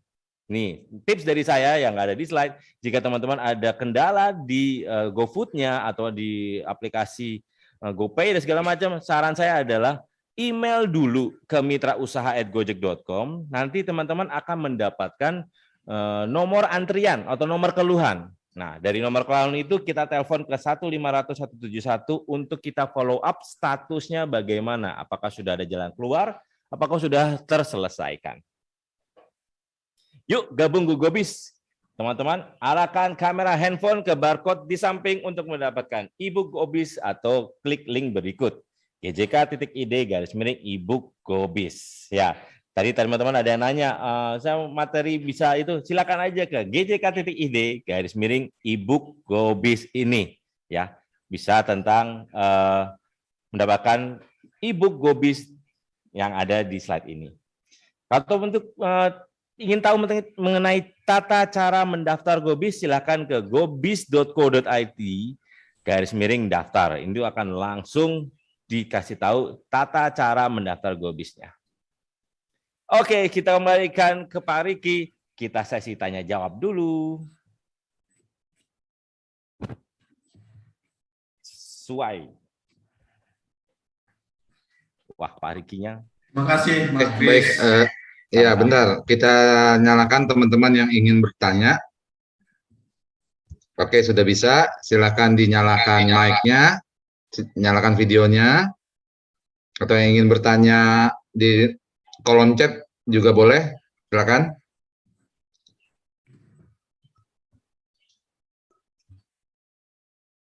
Wah, Wakatobi. Di daerahku juga belum ada Gojek, ya. Kalau untuk daerah yang belum ada Gojeknya, tapi ya bisa jualan, misalkan ya pengiriman apa, makanan kemasan atau makanan siap saji. Kalau makanan siap saji ya saya Gojek belum ada, yang nggak bisa. Silakan. Oke, silakan Bapak Ibu yang ingin bertanya. Ini bisa raise hand, bisa dinyalakan mic-nya. Dulu lah. Ya, saya mau tanya Pak. Oh, Pak Farisal. Silakan Pak Farisal. Mangga. Oke. Saya dari Kabupaten Kaur, Bengkulu. Kaur, Bengkulu. Ya. Tadi penjelasannya luar biasa, Pak Krisma Wibowo. Saya generasi muda yang memang sangat mensupport kemajuan UMKM. Karena dengan adanya COVID-19 kemarin, semuanya online. Betul. Yang perlu saya pertanyakan, halo? Mangga Pak Farisal. Yang perlu saya pertanyakan, di daerah kami kan belum ada Pak unit layanannya. Jadi mohon dibantu, saya sudah ketik link di Bapak tadi, nomor WA saya. Saya sudah WA juga kemarin dari Pak Joni, tapi responnya agak mungkin sibuk kali Bu Natashanya. Ya saya siap membantu untuk ketemu Pak Bupatinya, terkait perizinan segala macam. Karena memang di daerah ini butuh pengembangan Pak. UMKM-nya itu produknya banyak sebenarnya, tapi masyarakatnya belum mampu untuk menyerap teknologi ilmu teknologi ini untuk dijual ke masyarakat umum bahkan di internasional. Mungkin itu Pak yang pertanyaan Terima saya. kasih Pak Farisal bantuannya. Nah ini kan benar di record nih ya. Nah pada didengar semua nih ntar jadi ya. Memang kita memahami kita belum mengcover seluruh Indonesia, seluruh wilayah Indonesia. Kami paham itu dan yang memang dibutuhkan juga ya apa jaringan-jaringan di lokal juga. Terima kasih Pak Farisal kalau juga mau membantu. Nah, kita tunggu saja karena memang kalau namanya pengembangan titik bisnis atau pengembangan buka daerah baru itu memang harus ada opsi bisnis lagi gitu, bukan hanya sekedar UKM-nya, tapi bagaimana antara user dan demand itu tinggi. Nah, gitu. Terima kasih Pak Farisal. Nanti kita akan bahas lagi di tim pengembangan usaha. Makasih. Ada lagi? Ya, terima kasih. Yang sudah resen dari Ibu Hermawati tadi yang pertama. Silakan Bu Hermawati. Mangga. Iya, halo. Assalamualaikum warahmatullahi wabarakatuh. Perkenalkan Bapak, saya sebentar, nggak dengar ya? Ya, silakan Bu. Iya, saya perkenalkan nama saya Bulan, saya dari Sleman. Saya mau menanyakan, kebetulan saya kan baru aja buka akun GoFood-nya baru kemarin. Itu langkah apa yang harus saya lakukan biar ada yang nyantol gitu loh Pak? Produk saya pizza belut. Pizza belut kalau Bapak. Iya, belut. Wow. Unik ini. Iya, ini baru aja Bapak. Kebetulan saya dapat pembinaan dari PT Bumel Pak. Sama Womanpreneur. Nah, kemarin karena harus menciptakan produk yang unik, akhirnya saya menciptakan produk pizza belut. Kendala saya yaitu saya masih baru, saya untuk di digital ini masih baru, pengen bisa gimana biar di GoFood itu bisa nyantol gitu Pak. Oke, siap. Bu, boleh nanya nggak Bu? Boleh. Nah, Ibu punya Instagram nggak? Punya Bapak. Sekarang Instagram profile bisnis bukan? Belum ya Pak, ya itu ya Pak. Saya juga masih. Gubrak langsung saya jawabnya. Bisnis belum ya? Tunggu, saya langsung jawab ya Bu Hermawati. Jadi gini, kalau Instagram bisnis itu ada di storiesnya itu, kita bisa bikin stiker. Stikernya itu adalah bisa langsung ditautkan ke GoFood kita. Sehingga jika orang yang melihat stiker itu, pengen nih pizza belut, dipencet dah itu stikernya, langsung bisa ke arah ke GoFood, laman GoFood-nya si usaha ibu pizza belut tadi. Hanya saja, nah ini yang saya banyak yang sering kayak gitu, tips yang saya dipakai, cuman lupa kasih hashtag daerah ibu. Tadi daerahnya mana? Sleman Pak. Sleman. Nah, jangan lupa hashtag Sleman. Jadi Sleman, orang ya, Jakarta yang kepo, oh ini hashtagnya Sleman, berarti bukan buat saya. Ada frozennya Bapak. Saya tuh ini sama kendalanya. Ini kan masih baru. Untuk pengiriman yang frozen itu baru bisa paksel Pak. Untuk yang daerah-daerah lain kan paksel itu belum menjangkau. Paham saya. Semoga kedepannya seperti pos itu ada pengiriman yang frozen. Pak Joni. Iya. Ini kebetulan Bapak yang brow itu kan prospek ya Pak. Tapi saya gagal di pengiriman. Saya sudah nyoba karena kan paling bertahan cuma suhu ruangan maksimal 2 hari. Lebih dari 2 hari udah mengembung. Jadi saya ini belum. Padahal di sana pengen nge-reseller produk saya, karena kan unik ya Pak, menggunakan produk belut sawah. Seperti itu. Saya pengen mengangkat potensi Sleman gitu Pak. Kebetulan kemarin dapat award dari perusahaan Pak. Jadi sekarang saya harus berwira swasta mencoba gitu Pak. Pengen mengangkat potensi lokal daerah gitu Pak. Keren Bu. Nggih, karena kan belut sawah Sleman. Bu. Kenapa nggak vakum Bu? Kenapa frozen Bu? Oh, malah belum tahu. Pakai di vakum aja. Iya. Di vakum gimana Pak? Kalau proses itu kan sudah kemasannya saya vakum. Di vakum kan benar-benar vakum, di stretch kan, benar-benar vakum nggak ada udara. Iya, itu sudah saya vakum. Nah, ya udah di vakum aja. Vakum akan lebih baik, lebih tahan, nggak harus frozen. Kalau frozen kan basah ya Bu ya. Kalau saya beberapa kemarin ke masa beberapa UKM saya, Pak ini frozen nggak bisa kirim. Pernah di vakum nggak gitu? Nah, kalau Ibu vakum sebenarnya bisa kuat loh Bu. Ibu tes aja vakum itu bisa lebih jauh malah. Bisa dikirim pos lebih jauh lagi ya Pak Joni ya. Tapi karena vakumnya posisi ya, saya vakum Pak. Lalu saya saya masukkan freezer. Nggak usah, vakum aja tuh, vakum, masukin lemari es. Nah, habis itu Ibu coba aja vakum, Ibu tes aja, vakum temperatur normal 27, 28, Ibu lihat aja ngetes, rusak enggak? Kalau rusak berarti vakum Ibu yang masih kurang vakum. Oh gitu ya Pak, akan saya coba Pak, karena ini Brow itu berpotensi karena kalau belut yang saya pakai ini kan berbeda dari wilayah lain Pak, karena belut sawah masih sawah, jadi ada tekstur gurih dan lain-lain. Nah, PR saya itu belum ada pengiriman yang saya berhasil selain di Indonesia. Kalau di Jawa berhasil, karena masih sampai 2 hari sama ada paksel itu kan Pak, aman. Sudah saya kirim ke Jakarta, Bandung, Surabaya itu aman. Saran saya vakum Bu, coba tes. Oh ya, saya coba Pak. Sama yang GoFood-nya biar nyantol gimana Pak? Ini baru bikin tadi, saya. Instagramnya berubah menjadi Instagram bisnis. Ibu ubah jadi profil Instagram bisnis, Ibu sharing-sharing konten lah tentang kenapa Ibu milih tadi pizza belut. Ibu bilang tadi belutnya bedanya nopo gitu, apa bedanya gitu. Apa karena sawahnya itu sawah organik, jadi nggak pakai zat-zat kimia, misalkan, I don't know, saya nggak tahu, saya cuma asal nyerocos aja ngedobos. Tapi yang penting adalah ya Ibu kasih tahu ke kita pemirsa bahwa pizza belut enak loh. Nah, kenapa enaknya? Apa kriuk kah atau penuh gizi kah? Ibu ada apa dan habis itu packingnya Ibu yang vakum sehingga tahan berapa? Ibu tes aja gitu. Jadi Ibu sharing tentang manfaat. Secara riset ya Bu, secara riset seluruh dunia, banyak pengusaha ingat apa yang mereka lakukan, tapi lupa apa yang manfaat mereka yang memberikan. Maksudnya apa? Ibu ingat Ibu adalah pengusaha pizza belut. Tapi Ibu lupa manfaat Ibu apa yang Ibu berikan. Kenapa Ibu milih belut misalkan? Value-nya gitu. Memanfaatkan belut yang ada. Atau saya ingin memanfaatkan rasa yang dulu pernah ada misalkan. Nggak tahu deh. Itu Bu. Jadi Ibu ingat manfaat apa yang Ibu berikan. Apakah seger, renyah, gurih atau apa. Saya nggak pernah nyoba. Pak Joni pernah nyoba Pak Joni? Belum pernah. Pak Riki pernah nyoba Pak Riki? Nah, belum, makanya unik ini. Unik, makanya kasih tahu lah di penasaran Pak. Saya rasa belut tuh enak Pak. Gurih sama rasa. Iya.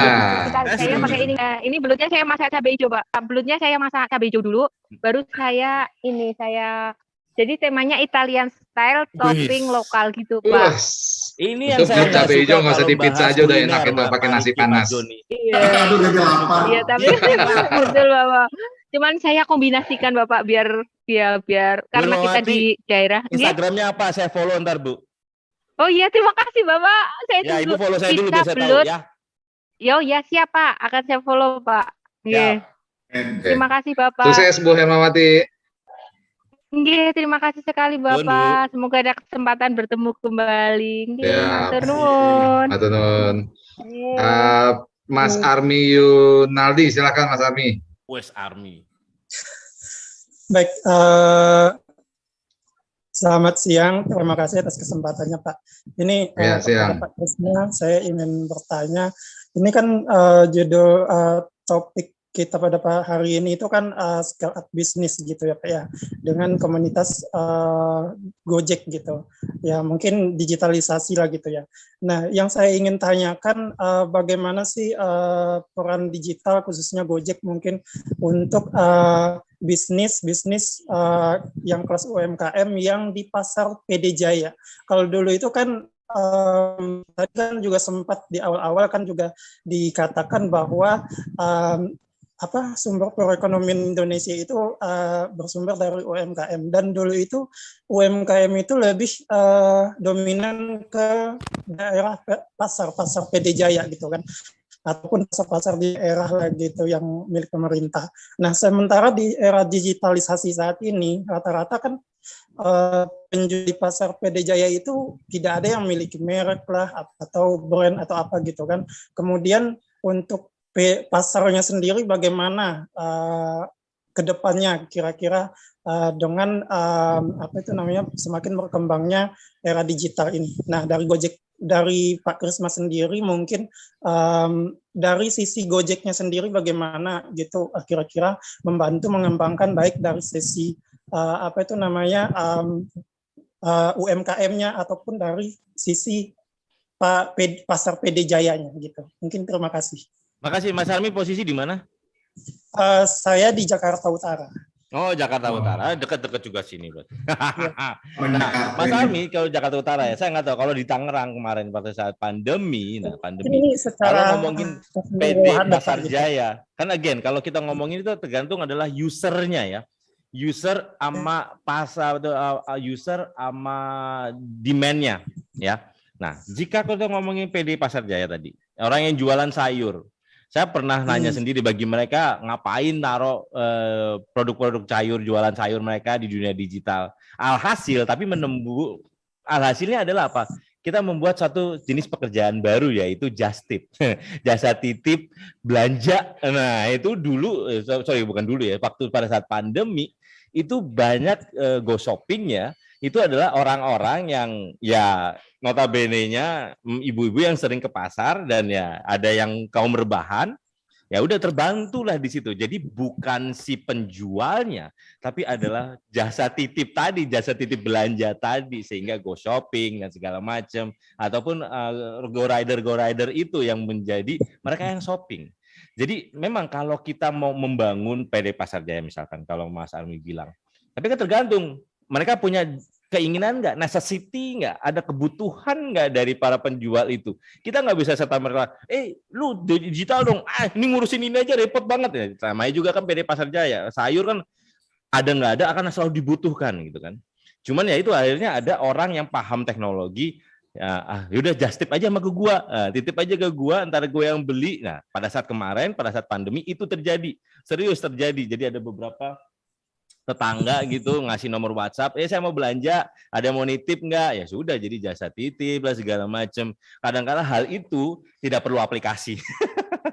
Itu udah ada situnya. Karena ya itu tadi si pedagangnya tidak punya necessity, nggak punya kebutuhan. Tapi ada orang dari sisi yang lain, gue perlu nih, dapat lumayan lah, just tip kan ada berapa persen, ada jasa ongkosnya, segala macam. Gitu Mas, kalau kita ngomongin aplikasi, itu tergantung ada masalah dan solusi. Ada masalah nggak nih? Ya ada masalah, kita mau bangun PD Pasar Jaya.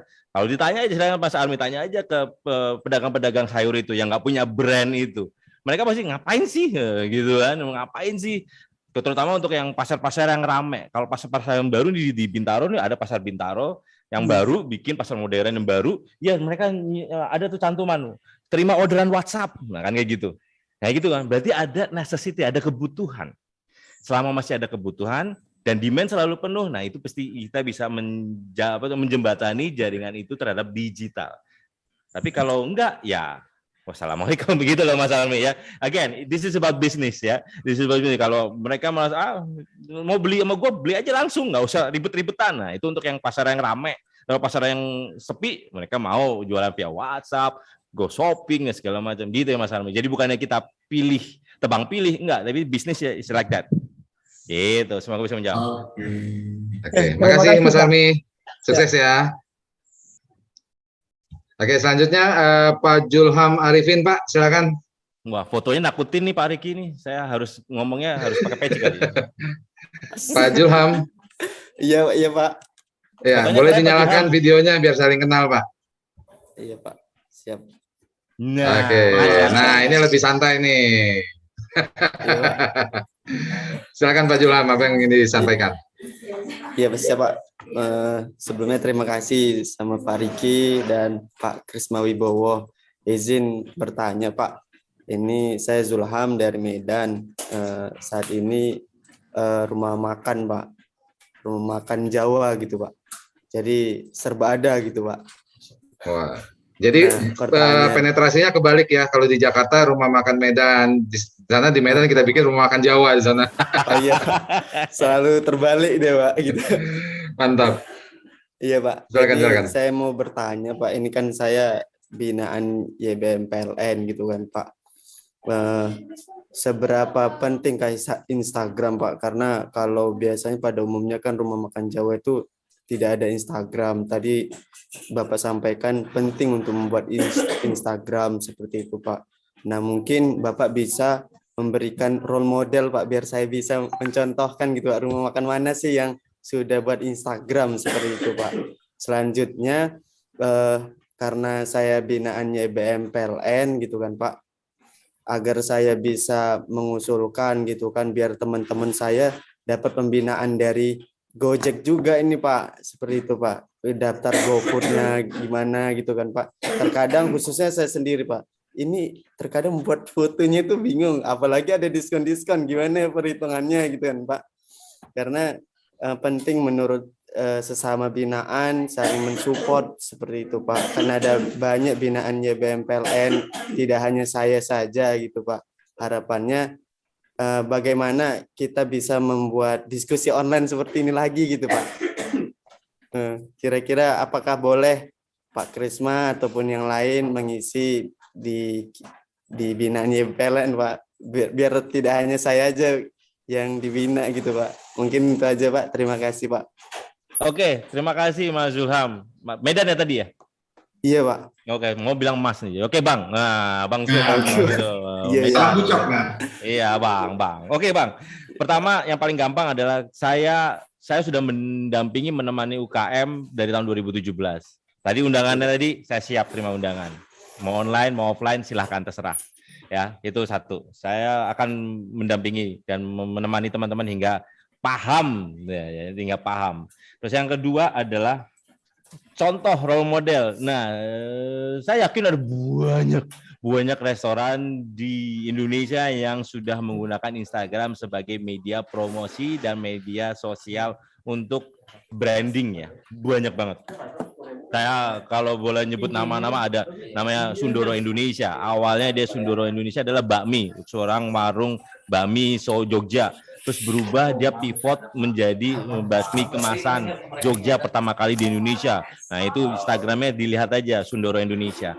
Terus kemudian ada lagi di hotel saya ada kedai ya, kedai teh. Kita namanya Lamandau Tea Garden ya, teh garden atau kebun teh. Nah, di situ silakan follow LTG by ST Rakyat. Itu Instagramnya. Dan di situ kita mempromosikan, menginformasikan. Intinya, nah ini Mas Zulham, di zaman sekarang, yang terpenting adalah eksistensi si pendatang, pengunjung, sehingga kita apresiasi kehadiran mereka. Apalagi kalau ada yang namanya ulang tahun, kita bikin postingan tentang mereka. Selamat ulang tahun, kita berilah perhatian. Jadi malah kadang-kala gini, ada orang lebih suka ke tempat tersebut, ke suatu tempat restoran ataupun kedai, itu bukan karena rasanya, tapi merasa di situ dia dihargai. Contoh misalnya ada yang datang, selamat datang Pak, dengan siapa namanya Pak Krisma, selamat datang Mas Krisma, ini pertama kali ke Medan, wow luar biasa, oke silahkan duduk. Kalau ini sering banget pertanyaan kepada pelayan ataupun tim penyaji, Pak yang enak di sini apa? Saya sebagai pembeli, saya merasa agak kesel kalau dibilang semuanya enak. Itu jawaban basi kalau menurut saya, antara satu jawaban basi atau jawaban lo nggak tahu apa yang lo mau gitu kan.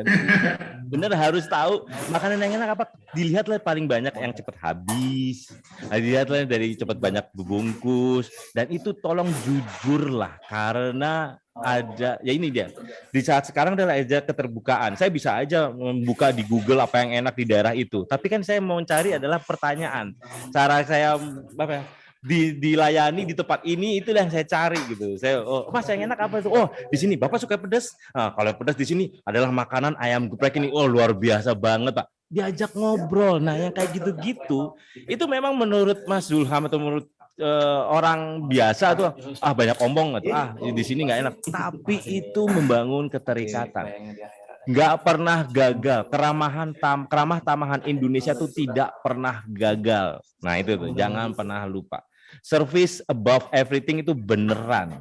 Terus habis itu pada saat penyajian pastikan itu dari prosesnya jadi lebih ke operasional. Saya di yang LTG itu saya tanya dari order sampai makanan keluar tuh berapa lama. Itu harus benar-benar dikontrol terus, Mas. Nah, itu silakan aja itu Instagram kami dan segala macam silakan dilihat. Ya, kalau tadi kan percontohannya itu tadi. Oke, yang tadi ketiga adalah apa? Benar tanya. Apa? Yang jahat nanya. Tapi tadi itu buka sendiri dia. Ya, gitu Mas Ilham. Semoga bisa menjawab.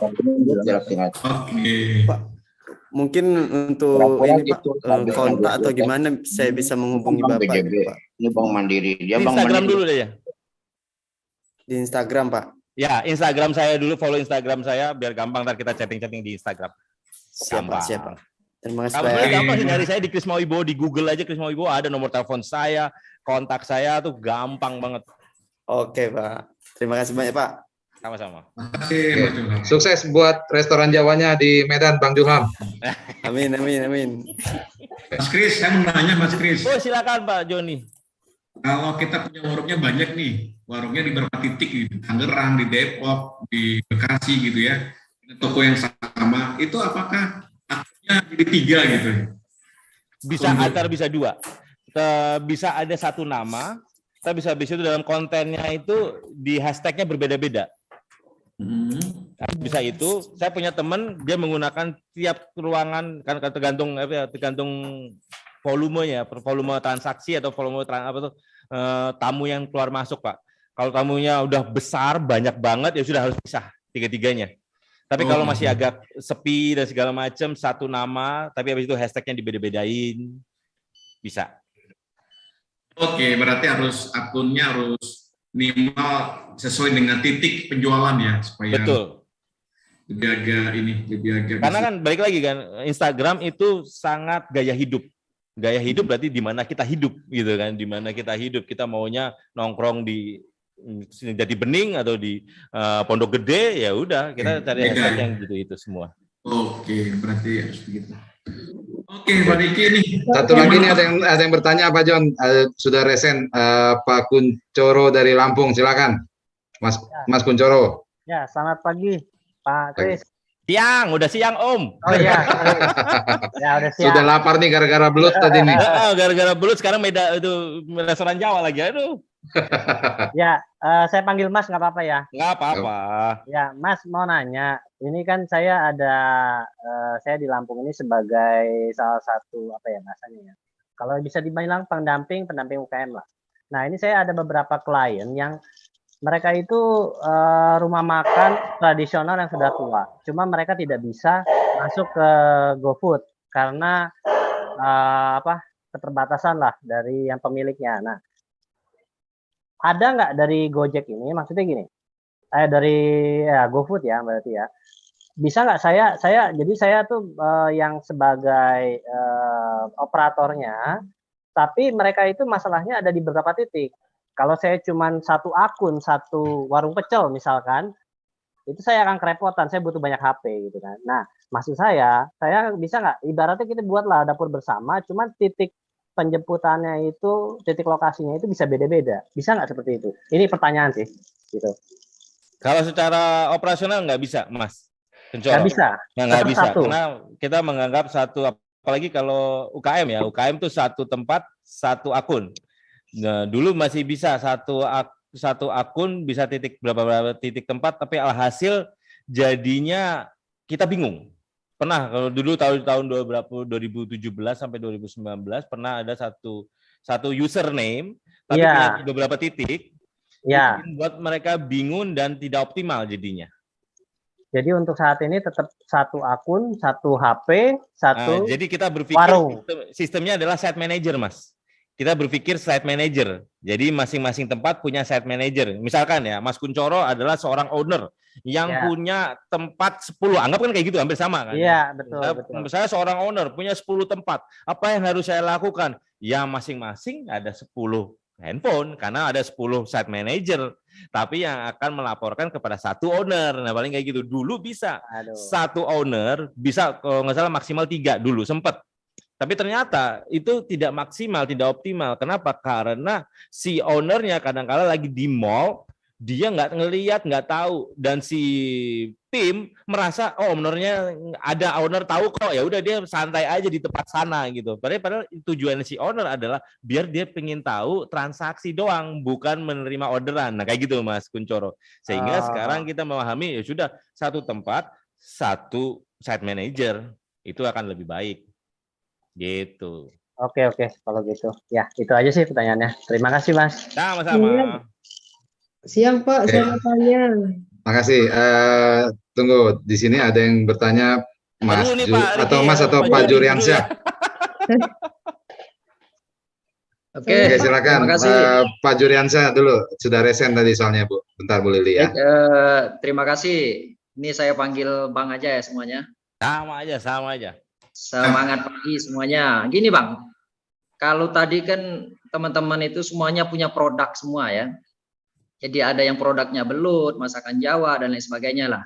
Nah kalau saya ini produknya ini tidak kelihatan Bang, jasa. Artinya kalau ada orang kirim, baru saya bisa kerjakan. Nah, saya sekarang itu lebih lebih ke editing buku. Ya, artinya ya bikin buku, atau kalau ada yang minta pendampingan ngerjain skripsi, tesis, disertasi, kira-kira begitulah. Nah, sementara kan produk kayak gini tidak bisa dimasukkan ke Gojek atau ke jasa-jasa yang seperti ini, Bang. Nah, kira-kira kalau untuk membranding diri supaya lebih dikenal lagi di Nusantara, istilahnya Go Nusantara. Nah, kira-kira gimana nih, Bang? Gitu Oke, dulu, terima Bang. kasih pertanyaannya Pak Juriansyah. Di posisi di mana? Di Jogja sekarang, Bang. Wah, bisa pakai bank ini. Saya pikir di daerah Sumatera makanya. Aslinya Sumatera. Aslinya Palembang. Nah, kamu kan logat nggak bisa bohongin itu. Oke, saya kan jasa Mas. Saya trainer Krisma Wibowo ini adalah sebuah brand jasa saya. Bang Januariansyah bisa lihat Instagram saya. Ya. Nah, Bang Januariansyah yang diperlukan adalah branding usahanya apa? Namanya apa? Sehingga buatlah akun Instagramnya dan masukkanlah di situ benefit yang Anda berikan kepada para pelanggan. Ya, tadi kan secara di seluruh dunia, secara riset, ingat 90% dari pengusaha ingat apa yang dia lakukan, tapi dia lupa apa yang dia berikan kepada pelanggannya. Nah, gitu. Apa yang Anda berikan, bukan apa yang Anda manfaat apa yang Anda berikan, itu tolong diingat. Nah, itu bikin branding. Ya, pertama branding. Kedua, bisa dicari di dunia Instagram atau dunia sosial, media sosial atau dunia digital. Terus yang ketiga adalah nih tips dari saya.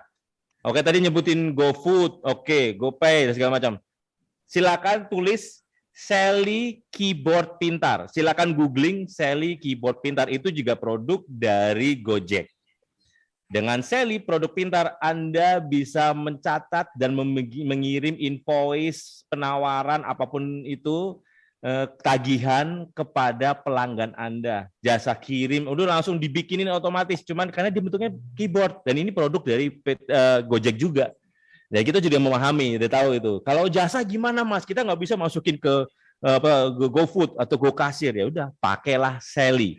Di mana Anda jualannya, misalnya ada yang tanya-tanya di Instagram, langsung kirim invoice, bisa langsung kirim invoice, langsung terima pembayaran melalui GoPay.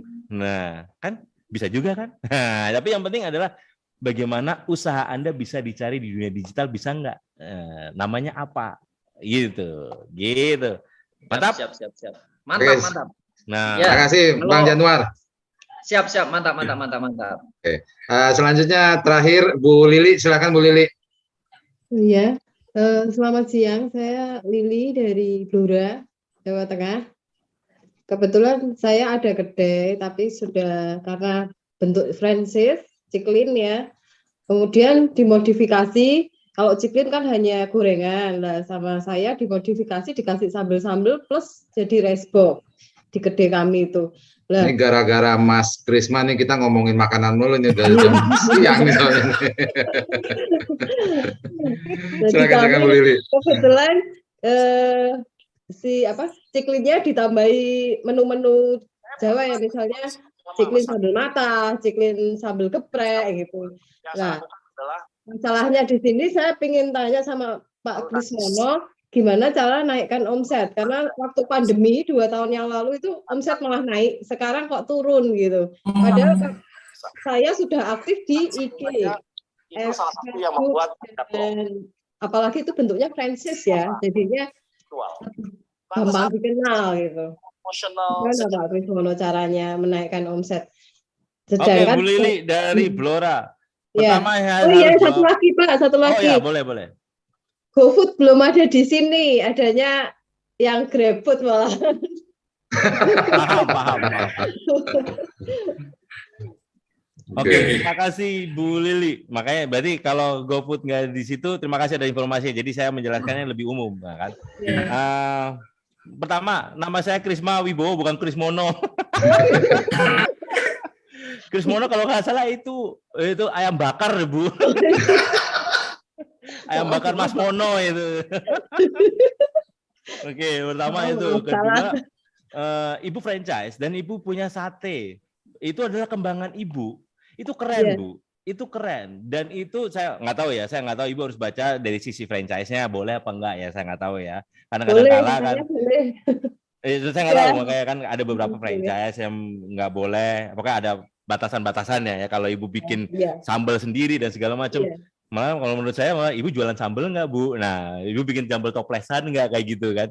Itu bisa pengembangan kan? Saya ngomongin pengembangan usaha ya, Bu ya.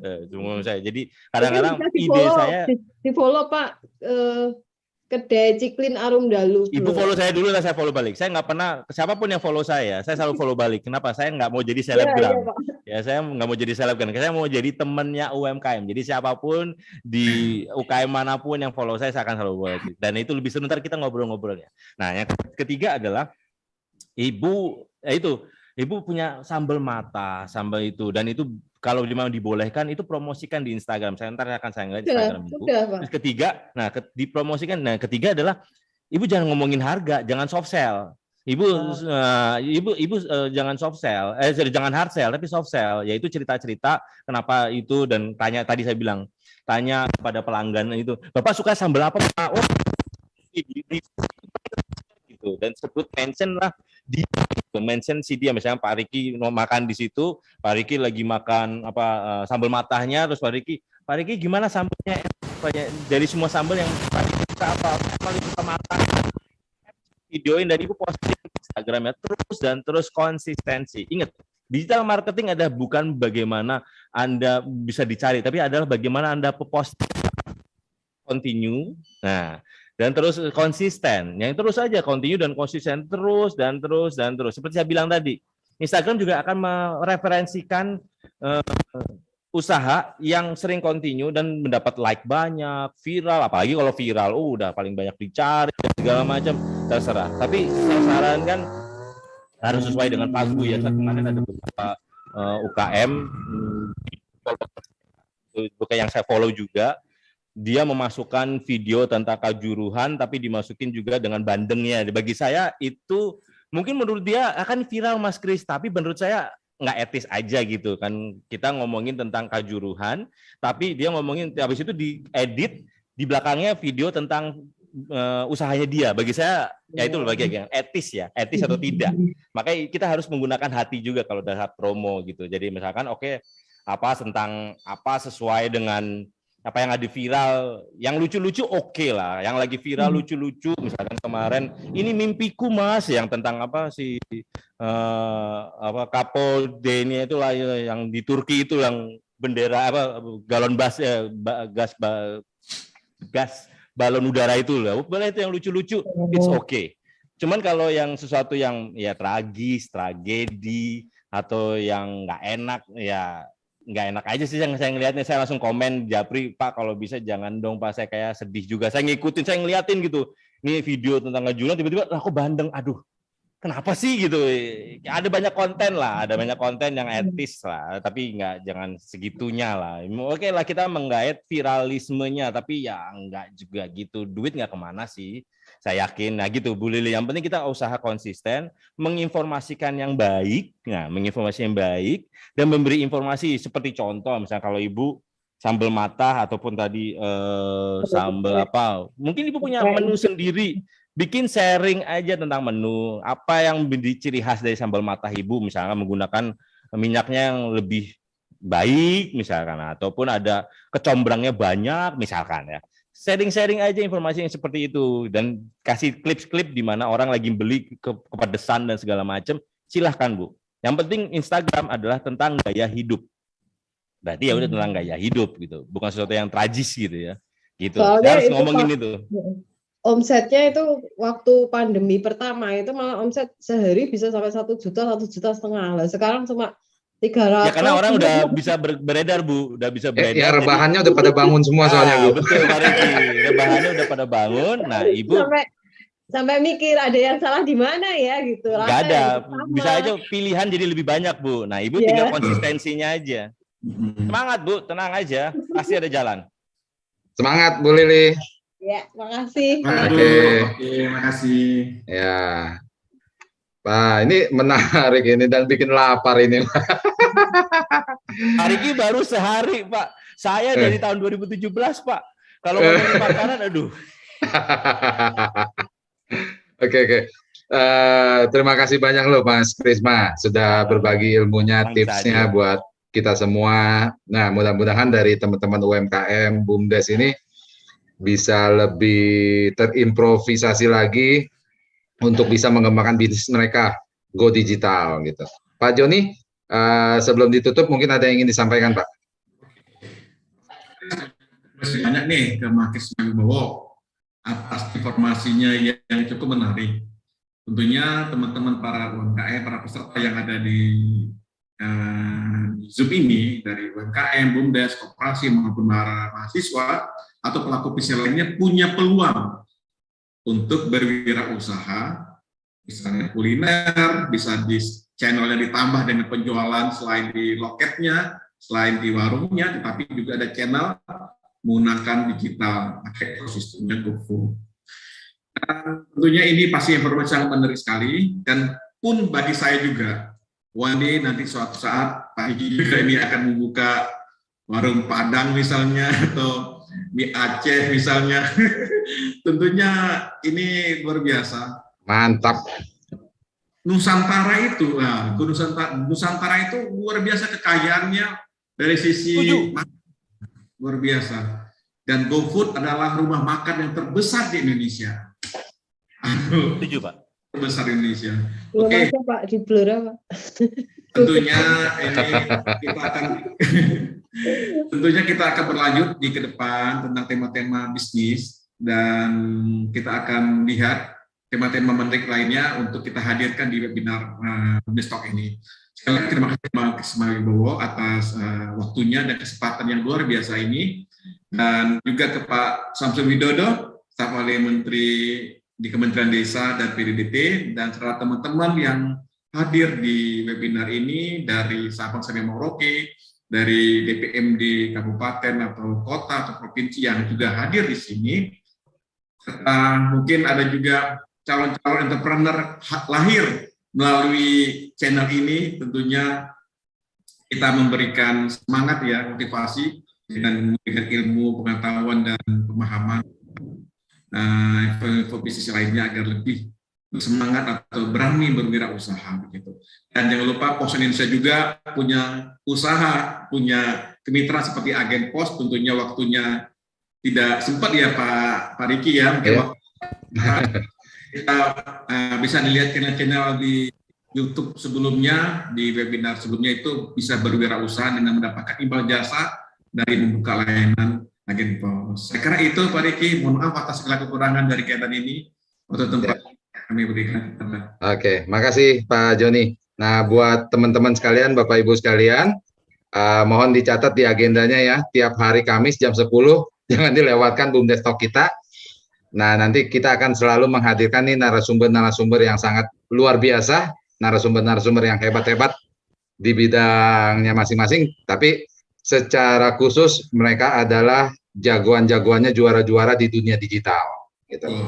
Kita mau mengangkat teman-teman BUMDes, UMKM, koperasi supaya bisa go digital. Gitu.